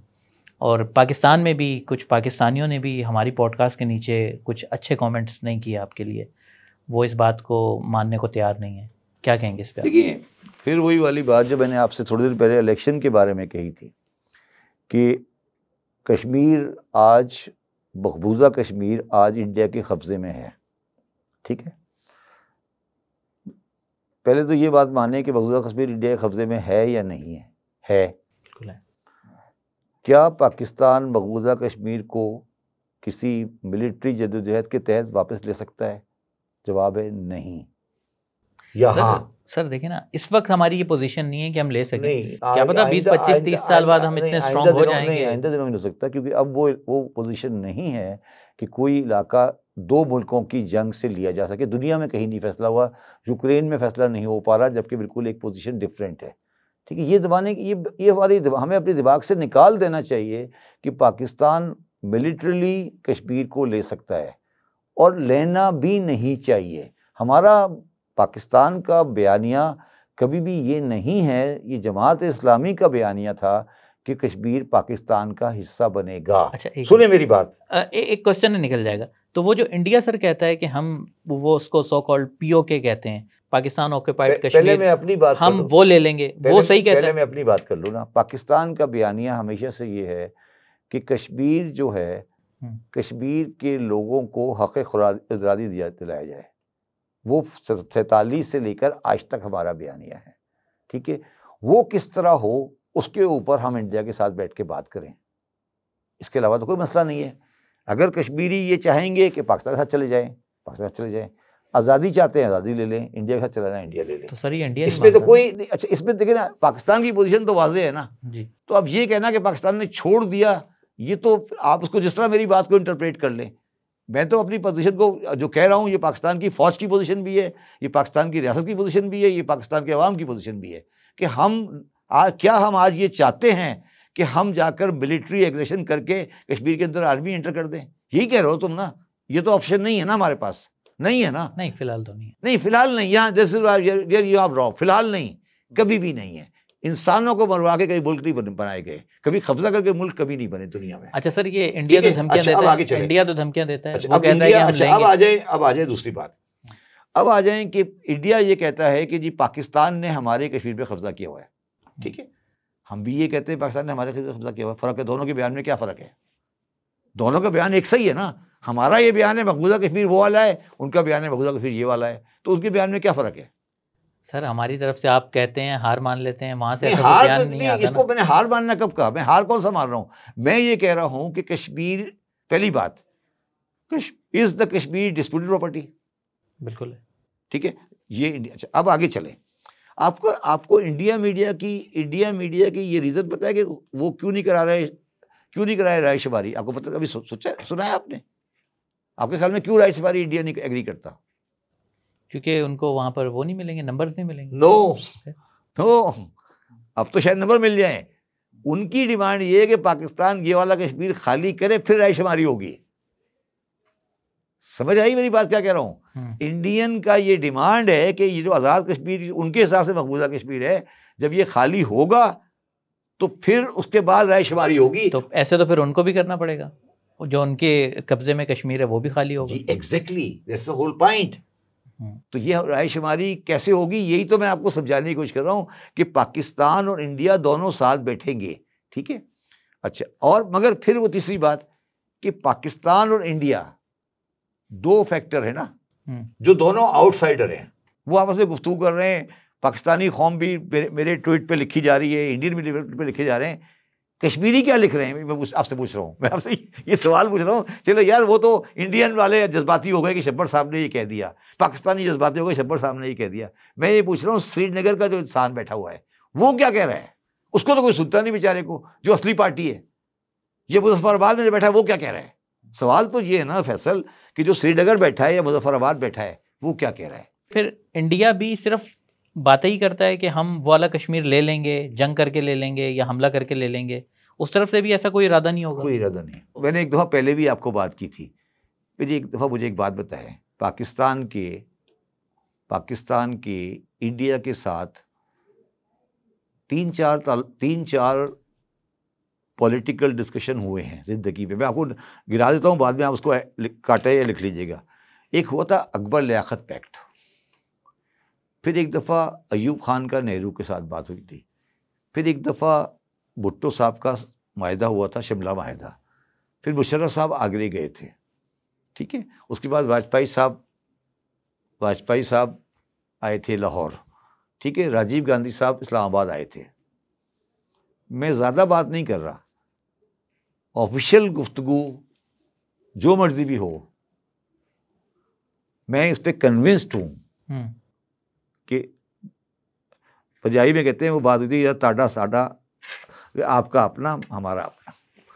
एक होता है ना गुफ्तगू में जो एग्री हुआ कि यार बस बहुत हो गई, आपके पास आपका, हमारे पास हमारा, ये तकरीबन सेटल है, चाहे वो उसको कभी जिंदगी भर लिखो नहीं। तो सर ये तो आप जिक्र कर रहे हैं, मैंने आपको भी पहले का अकबर नेहरू, वो कौन से सन में था वो? 51 शायद। तो फिर जंगे क्यों हो गई सर 3? जंगी क्यों हुई आपको पता है? 65 वॉर कश्मीर पे हुई। क्यों हुई? कश्मीर लेने के चक्कर में हुई। तो ये तो सर आप बताएं ना, फिर मैं यही तो पूछ रहा हूं कि कारगिल क्या चीज थी? कभी आपने कारगिल की हिस्ट्री पढ़ी है? मैं सर यही तो आपसे पूछ रहा हूँ कि आपने कहा है कि कश्मीर तो कोई इशू ही नहीं है, तो फिर जंगे कैसे हो? मैं आपसे पूछ रहा हूँ कारगिल क्या चीज थी, आप बताएं सर। क्या कारगिल की इजाजत वज़ीर आज़म से ली गई थी? सवाल है ना मेरा आपसे, सिंपल सवाल है कि एक चीफ ऑफ आर्मी स्टाफ ने एक आर्मी का एक्सकर्जन किया कारगिल में, नवाज शरीफ साहब प्राइम मिनिस्टर थे, क्या उनसे पूछा था कि मैं कल जा रहा हूँ शाम को कारगिल में? अगर उन्होंने नहीं पूछा तो आपके ख्याल में गलत किया? नहीं, मैं गलत से की बात है, पूछा या नहीं पूछा? मेरे ख्याल में नहीं पूछा था। फिर क्या हुआ? वो क्या थी? वॉर थी। फिर क्या हुआ? फिर क्लिंटन ने टेलीफोन का नवाज शरीफ को 25 मिनट में बंद करो नहीं तो तुम्हारी ऐसी की तैसी हो जाएगी, बंद हो गई। हुआ नहीं हुआ? कारगिल में क्या हुआ? What was the dispute between Musharraf and Nawaz Sharif? Kargil ना, कारगिल की वॉर, हम कारगिल की वॉर कहते हैं ना, कारगिल वॉर क्या चीज थी? ये कभी इसको स्टडी करो तो सारी बातों में समझ आ जाएगी। कारगिल वॉर, अच्छा मैं अब आगे सुनो, अब आप एक और नाम लिख लो, ऑपरेशन जिब्राल्टर, वो क्या था? 65 वॉर से पहले हुआ था। वो क्या चीज थी? उसमें और कारगिल में क्या फर्क है? ये तो बड़ा पुराना शौक है ना यार, आप मेरी बात तो समझे ना। जब भी पॉलिटिकल गवर्नमेंट आएगी और सेंसिबल गवर्नमेंट आएगी पाकिस्तान में, वो कभी ऐसे एक्सकर्जन नहीं करेगी। मुझे बताएं ना, मुशर्रफ साहब ने कारगिल क्यों किया था? मेरा सवाल का जवाब दें। मैं बड़ा शदीद सियासी इख्तिलाफ रखता हूँ नवाज शरीफ के साथ, ठीक है, ज़ाती तौर पर, मगर मुझे बता दें कि मैं नवाज शरीफ प्राइम मिनिस्टर हूँ और मेरी फ़ौज कारगिल में एंटर हो जाए और मुझे शाम को पता लगे कि मेरी फ़ौज एंटर हो गई है। हुआ ना ये हुआ या नहीं हुआ? अच्छा, इसको छोड़ो, इसको तो बाद में बात करेंगे। जब कश्मीर आज़ाद हुआ, ये जो कश्मीर आज़ाद कश्मीर हुआ, इसमें जब कबायली एंटर हुए, क्या कायदे से पूछा था उन्होंने? क्या कायदे आज़म मोहम्मद अली जिन्ना से पूछा था तुम मेरे साथ एक प्रोग्राम करो, मैं तुम्हारे साथ 6 घंटे का प्रोग्राम करूंगा कश्मीर के ऊपर, 6 घंटे का। मैंने इस पे इतनी स्टडी की है। मैं तुमसे पूछ रहा हूँ कि क्या ट्राइबल जब इंकर्जन हुई थी, क्या उस ट्राइबल इंकर्जन ने governor general of Pakistan mister Mohammad Ali Jinnah से पूछा था? उस वक्त जो चीफ आर्मी स्टाफ था पाकिस्तान का, उसने क्या जवाब दिया था पता है आपको? उसने कहा था यार क्या बात कर रहे हैं आप, दोनों आर्मी मेरे अंडर में है। वो तो इंडियन आर्मी था उस जमाने में। तो मैं ये कहने की कोशिश कर रहा हूँ, ये जो कहानियां है ना, ये अब कहानियों में रखो, इनको तुम अब सीरियस नहीं लिया करो इन बातों को। कोई कहता है कि ये इंडियन फंडेड है, कोई कहता है अफगानिस्तान फंडेड है, यहाँ का फंडेड है, कोई कहता है वहाँ का फंडेड है। मेरे हिसाब से रिलीजियस टेररिज्म, टीटीपी पाकिस्तान कहीं की फंडेड नहीं है। ये पाकिस्तान की अपनी सोच है, ये लोकल है और ये जेन्युइन है। ये जो आपने सामने लड़ रहे हैं, ये तो लड़ रहे हैं, मगर इसके पीछे पाकिस्तान की एक बहुत बड़ी इंटेलिजेंसिया है। उनके दिमाग में ये कॉन्सेप्ट है कि पाकिस्तान में इस्लाम अगर आएगा तो ये रास्ता है कि आप इसको लाएं। आपके ख्याल में पाकिस्तान माशी तौर पर क्यों नाकाम है, जबकि इंडिया और बांग्लादेश हमसे आगे निकल गए? कोई 2-3 रीज़न बताएं। अभी आपने जो सवाल किया ना कि ऑपरेशन कारगिल, ऑपरेशन जिब्राल्टर, 7 गुना बड़ी इकोनॉमी, ठीक है, उनके साथ हमने, जिसे पंजाबी बोलते हैं, आडा लगाया हुआ है। जब उनके साथ हमने आडा लगाया हुआ था तो उससे 2 नुकसान हुए। एक नुकसान तो ये हुआ कि हमने तकरीबन 4% ऑफ जीडीपी 75 साल तक खर्च किया आर्मी के ऊपर, जो कि दुनिया में वन ऑफ द हाईएस्ट है आफ्टर इसराइल। ठीक है, तो वो कंट्री को आज आपको, उस वक्त तो आपको नहीं लग रहा था, मगर वो आहिस्ता आहिस्ता आपकी डेवलपमेंट स्टेज को खाता गया। दूसरी बात है, उसी की रिलेशन में जब एक खर्चा हो रहा था तो इंस्टीट्यूशन नहीं बनता जा रहा था, लोग भी हायर हो रहे थे, तो वो इंस्टीट्यूशन स्ट्रांग हो गया, एस्टेब्लिश हो गया, बन गया।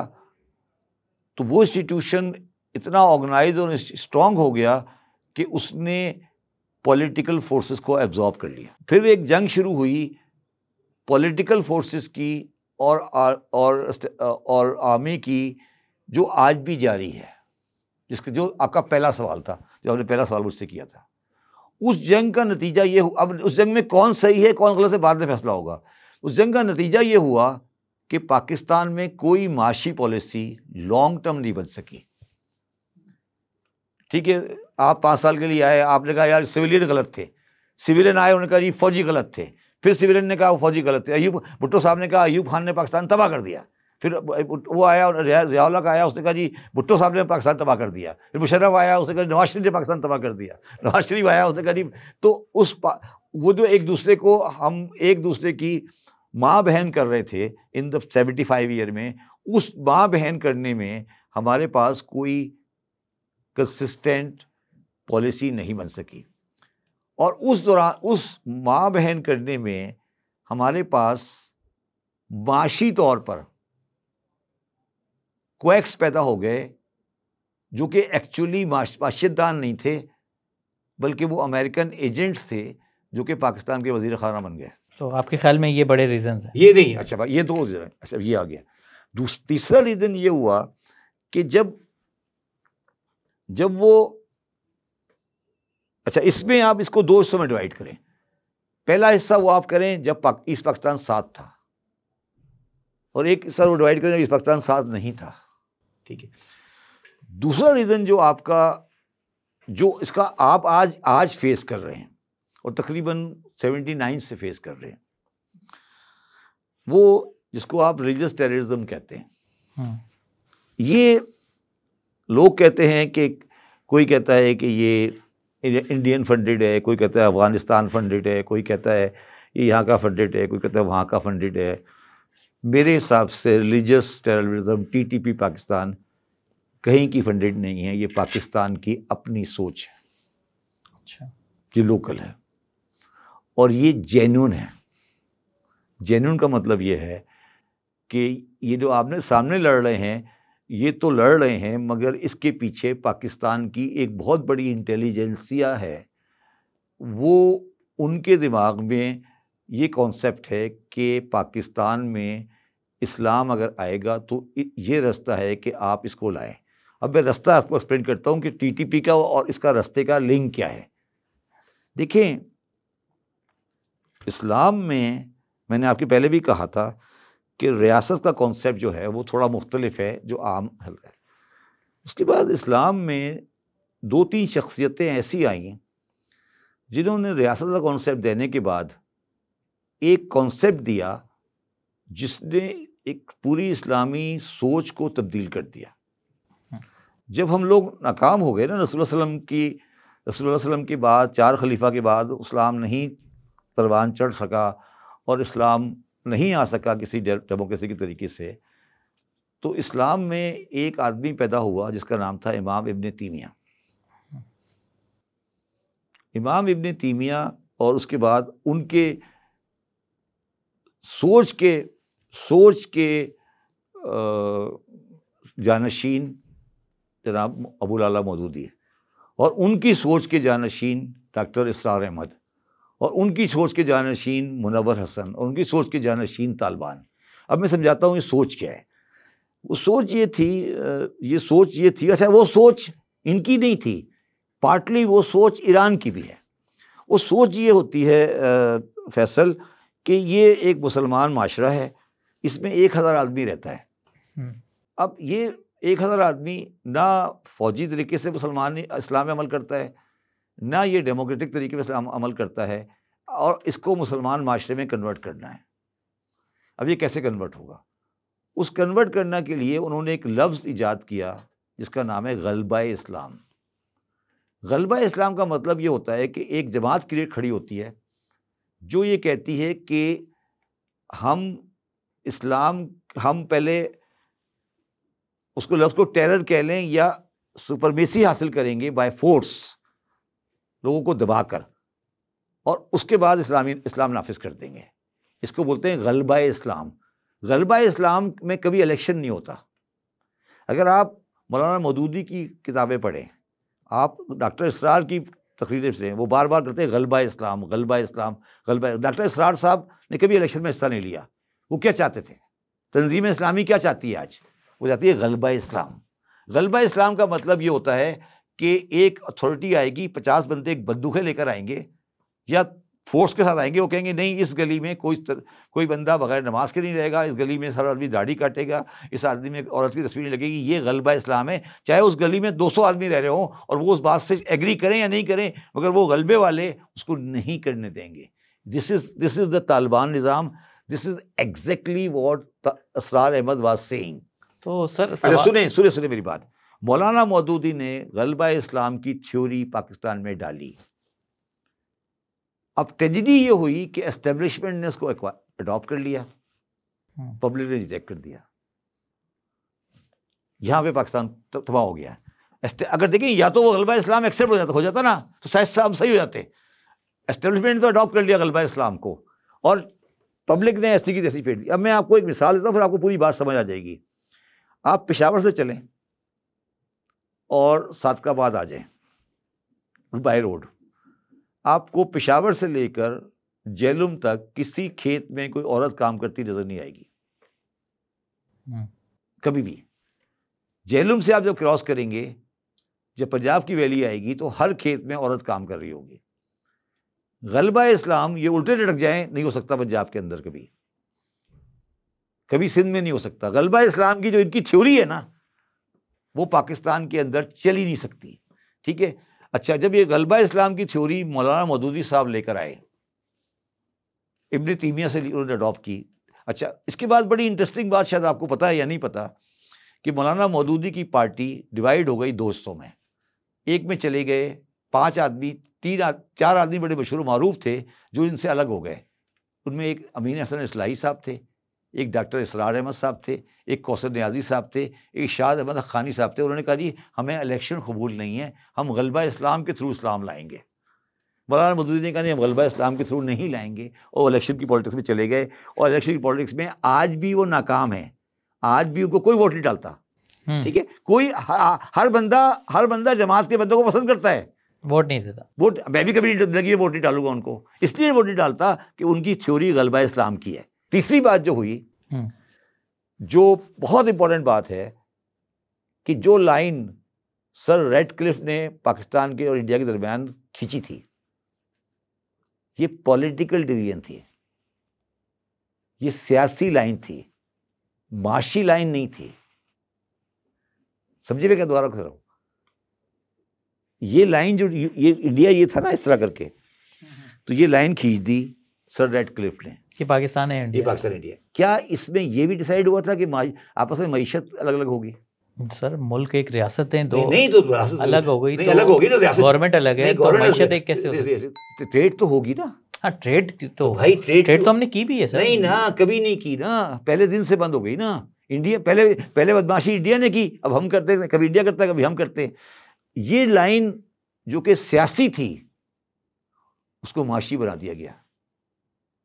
ये लाइन सियासी थी, ठीक है, आप लाइन खींच दें, इधर आपकी गवर्नमेंट होगी दिल्ली में, इधर आपकी होगी, मेरी लाहौर में होगी, ठीक है, मगर क्या आपने ये भी फैसला किया था कि दिल्ली की मईशत और लाहौर की मईशत अलग अलग होगी, या कम से कम ट्रेड करेंगे या नहीं करेंगे? तो सर हमने तो दुश्मन समझा ना, दुश्मनों में ट्रेड थोड़ी होती है। आपने समझा, मैंने तो कभी नहीं समझा ना। मैं ये सर वो भी दुश्मन समझते हैं क्या? वो भी दुश्मन समझते हैं। वो से क्या मुराद है? इंडिया, मीडिया कह रहा हूँ, तो वही तो मैं कह रहा हूँ ना। मीडिया नहीं, इंडिया नहीं यार, तुम कितनी दफा इंडिया गए हो? मैं तो 15 मरतबा इंडिया गया हूँ। सर क्या हमारे जंगें नहीं हुई? क्या 71 में मुल्क तोड़ने में इंडिया का हाथ नहीं था? हम उस नहीं तो मुल्क तोड़ने में उनका इंटरप्रिटेशन पता है क्या है? क्या है उसका इंटरप्रिटेशन ये है कि आप उनको दबा रहे थे, उन्होंने हमसे मदद मांगी, हम चले गए। आपने कभी बांग्लादेश, इंडिया का इसमें कोई हाथ नहीं है आपके साथ? हाथ है, वो तो आर्मी गई थी।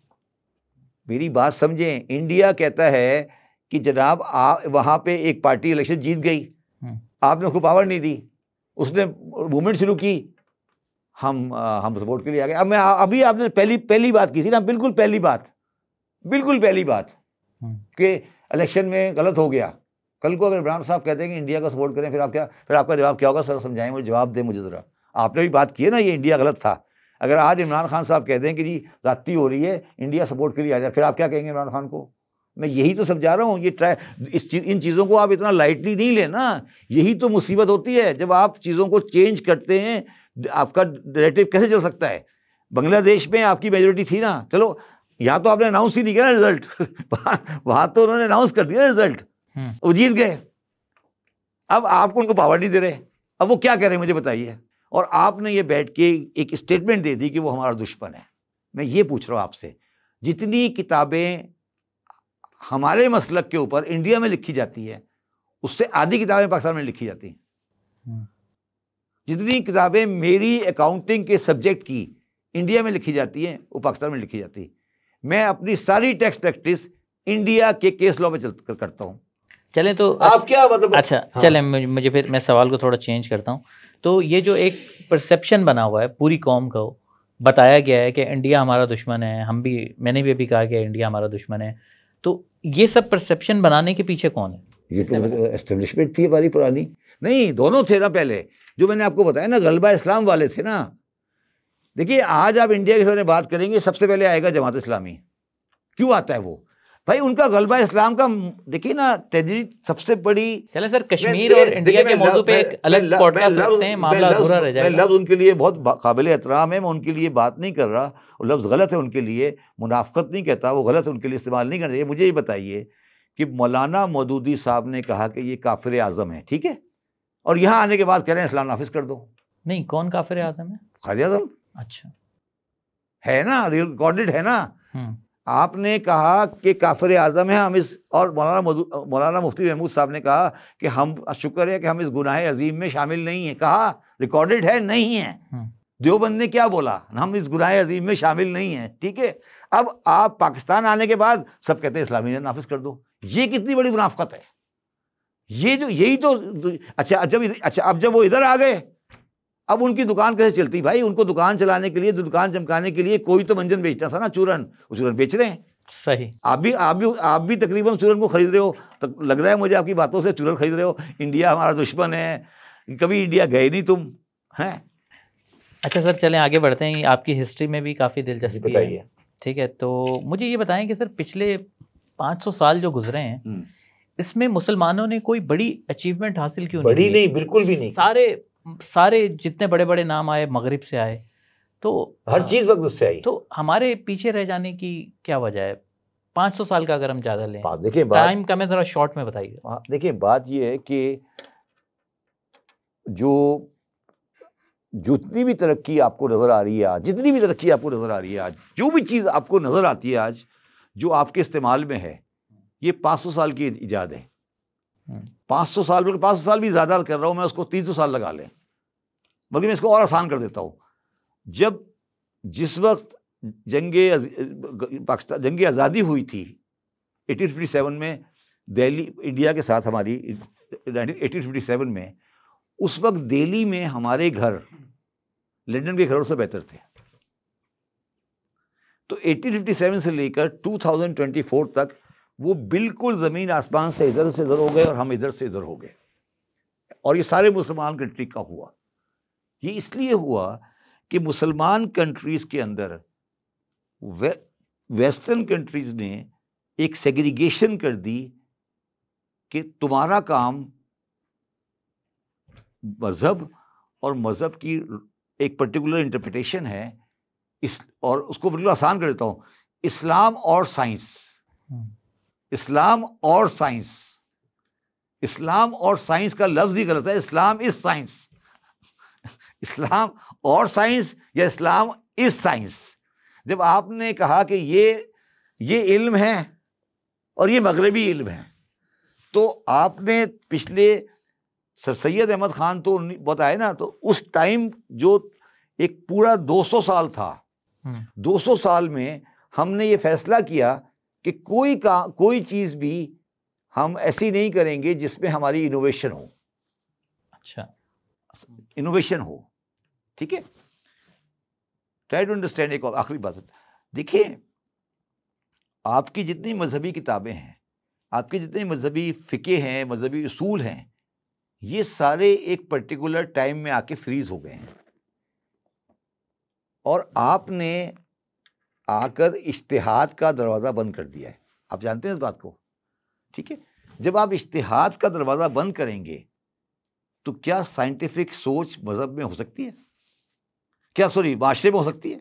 जब आपने इज्तिहाद का दरवाज़ा बंद कर दिया तो क्या, अच्छा अब इसकी वजह क्या है? जो हमारी सबसे बड़ी एम्पायर थी, उस्मानी एम्पायर थी ना, तो अभी ख़त्म हुई है ना। ऑटोमन एम्पायर ने क्या कहा?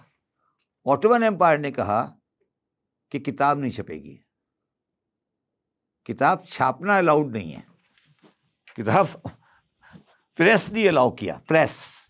तो जो बुनियादी जिससे पूरी साइंस उग रही थी ना, वो हमारे फ्यूडल सिस्टम ने क्रश कर दी। उन्होंने कहा यार आपको ये काम करना ही नहीं है, ठीक है। अब मेरा मदरसा जो है, मुझे फ़िक़ा पढ़ाया जा रहा है, फ़िक़ा पढ़ाया जा रहा है, बंदक पढ़ाया जा रहा है, फ़िलॉसफी पढ़ाया जा रहा है। उसने मुझे कभी ये नहीं पढ़ाया कि साइंस क्या है, केमिस्ट्री क्या है, फिज़िक्स क्या है, एस्ट्रोलॉजी क्या है। वो सब उसने मेरी साइड से निकाल दिया। और दुनिया ने जो तरक्की की वो उस जगह की, ये वाली साइड ख़त्म हो गई। तो 500 साल का गैप है, 500 ईयर्स का गैप आ गया नॉलेज के अंदर, between the present world of the west and present world of the, अच्छा ये गैप इंडिया का भी था। इंडिया आज भी उस 500 साल के गैप के साथ खड़ा है, मगर उन्होंने बहुत तेज़ी से इन द लास्ट 100 ईयर उस गैप को कवर करने की कोशिश की है। हमारी वो कोशिश नेगेटिव में चली गई, हमने उसको नेगेटिव में लिया कि नहीं, हमने नेगेटिव में जाके लिया गया। आज मुझे बताइए, आज मुझे ये बता दें सिर्फ कि अरबी, फ़ारसी, उर्दू, ये लैंग्वेजेस है ना हमारी, क्या आज का दुनिया का इल्म जो है वो क्या इन ज़बानों में मौजूद है? नहीं है ना, नहीं है ना। जब इस ज़माने में इन चीज़ों का इल्म मौजूद नहीं है, तो ये फिर इल्म कैसे फ़रोग पाएगा उस माशरे में जिस माशरे के अंदर ये सब कुछ चीज़ें बड़ी होंगी। ठीक है। आप आखिरी बात आज आपको इस बात पे ख़त्म करता हूँ, मेरी बात को याद रखिए। पाकिस्तान का मुस्तकबिल आने वाले दिनों में मैं आपके साथ एक और पॉडकास्ट करूँगा कि पाकिस्तान का मुस्तकबिल किस तरह इंडिया के माशी मुस्तकबिल के साथ रिलेट है, और दोनों की तरक्की उस वक्त मुमकिन है जब दोनों साथ चले, अलग रह के दोनों तरक्की नहीं कर सकते। सर वो तो कर रहे हैं, हम नहीं कर रहे। चले नहीं मैं बताता हूँ उसकी क्यों व्याख्या कह रहा हूँ। इंडिया के पास 85% रिसोर्सेज, 85% क्रूड ऑयल आज भी इंपोर्टेड आ रहा है, और उसको चाहिए क्रूड ऑयल थ्रू पाइपलाइन, और वो पाइपलाइन सिर्फ पाकिस्तान से गुजर सकती है। और मैं ये फोर्सी कर रहा हूँ, मतलब सऊदी अरब से पाइपलाइन चले और आप चाह रहे हैं कि वो इराक से चले, कुवैत, इराक, ईरान, पाकिस्तान। अच्छा। 250 किलोमीटर है, सिर्फ 2500 किलोमीटर है सिर्फ। दुनिया में जो पाइपलाइनें डली हुई हैं, दुनिया का नक्शा उठाएं आप आज, आप जाइएगा इंटरनेट पर और नक्शा खोलें और आप निकालें pipeline mapping of the world. Pakistan दुनिया का वाहिद कंट्री है जिसके थ्रू पाइपलाइन नहीं गुजर रही, one of the few countries in the world जिसमें कोई पाइपलाइन नहीं गुजर रही। और जो जिसके इधर डिमांड पड़ी, जिसके इधर सप्लाई पड़ी है, उसकी इधर डिमांड पड़ी है, जिसके इधर बड़ी बिगेस्ट सप्लाई है, जिसके इधर बिगेस्ट डिमांड है, और हम दरमियान में बैठे हैं एक गरीब सी झोपड़ी लेकर कि जी हमारी झोपड़ी जो है हमारी अपनी है। ये इधर जो बैठा है ईरान, इराक, सऊदी अरब, कुवैत, यूएई, वो बिगेस्ट सप्लायर है ऑयल का। इधर बैठा है इंडिया, 1.5 बिलियन डॉलर, 1.5 बिलियन की आबादी, 6000 बिलियन डॉलर की इकोनॉमी। हम पागल हैं, हम पागल हैं अगर हम इस ट्रांजिट नहीं देंगे तो। और ये ट्रांजिट आपको अच्छा लगे, बुरा लगे, दुश्मन हो, गैर दुश्मन हो, मगर ये ट्रांजिट आपको अगले 5 साल तो शायद शॉर्ट हो, 5-6 साल में मैं इसको देख रहा हूँ। और इंशाल्लाह ताला हमारा मुल्क इन चीज़ों से, जो हमारे रेगुलर परसेप्शन है, इनसे निकलेगा और हम एक रीजनल पावर बन के निकलेंगे इस पूरे इलाके में। और ये पूरा पैराडाइम जो है आपको चेंज हो जाएगा। और अब मोहम्मद सलमान की आपने बात की है ना, मुझे क्वाइट शायद ये बात कहनी नहीं चाहिए, हो सकता है कि ये बात भी डिस्कस हुई हो। अच्छा, अभी जो आर्मी चीफ साहब आए थे, आपने देखा था वर्ल्ड कप के अंदर किसका लगा हुआ था बैनर? अरामको का। अरामको का बायर कौन है सबसे बड़ा? अरामको का बायर कौन है ऑयल का? India and China.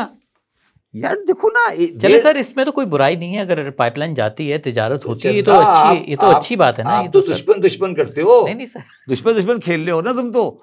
दुश्मन खेलना बंद करोगे जब भी पाइपलाइन जाएगी ना, नहीं तो हमारे मौलवी आके पाइपलाइन उड़ा देंगे जिस दिन मिल जाएगा। देखें पाइपलाइन कब उड़ी है पता है आपको? आपको पता है किस दिन ट्रेड पे पाबंदी ट्रेड पे किस दिन लगी है पता है आपको? नहीं बताइए। पुलवामा में किया था ना हमने, कुछ जाके मार दिया था कुछ, ठीक है, इंडिया ने बंद कर दी ट्रेड। अब सवाल ये है फैसल, क्या हम इसी तरह $1 बिलियन के लिए मारे फिरते रहेंगे? अभी मुझे बड़ी पसंद आई नवाज शरीफ साहब की बात कि $600 बिलियन पे इंडिया बैठा है, हम $1 बिलियन के लिए मारे फिर रहे हैं, ठीक है। तो हमें अभी भी अकल नहीं आई। चले सर, इस मामले पे अलग से पॉडकास्ट रखेंगे। बहुत शुक्रिया आपके वक्त का। इंशाल्लाह आपसे दोबारा भी मुलाकात होगी। Thank you.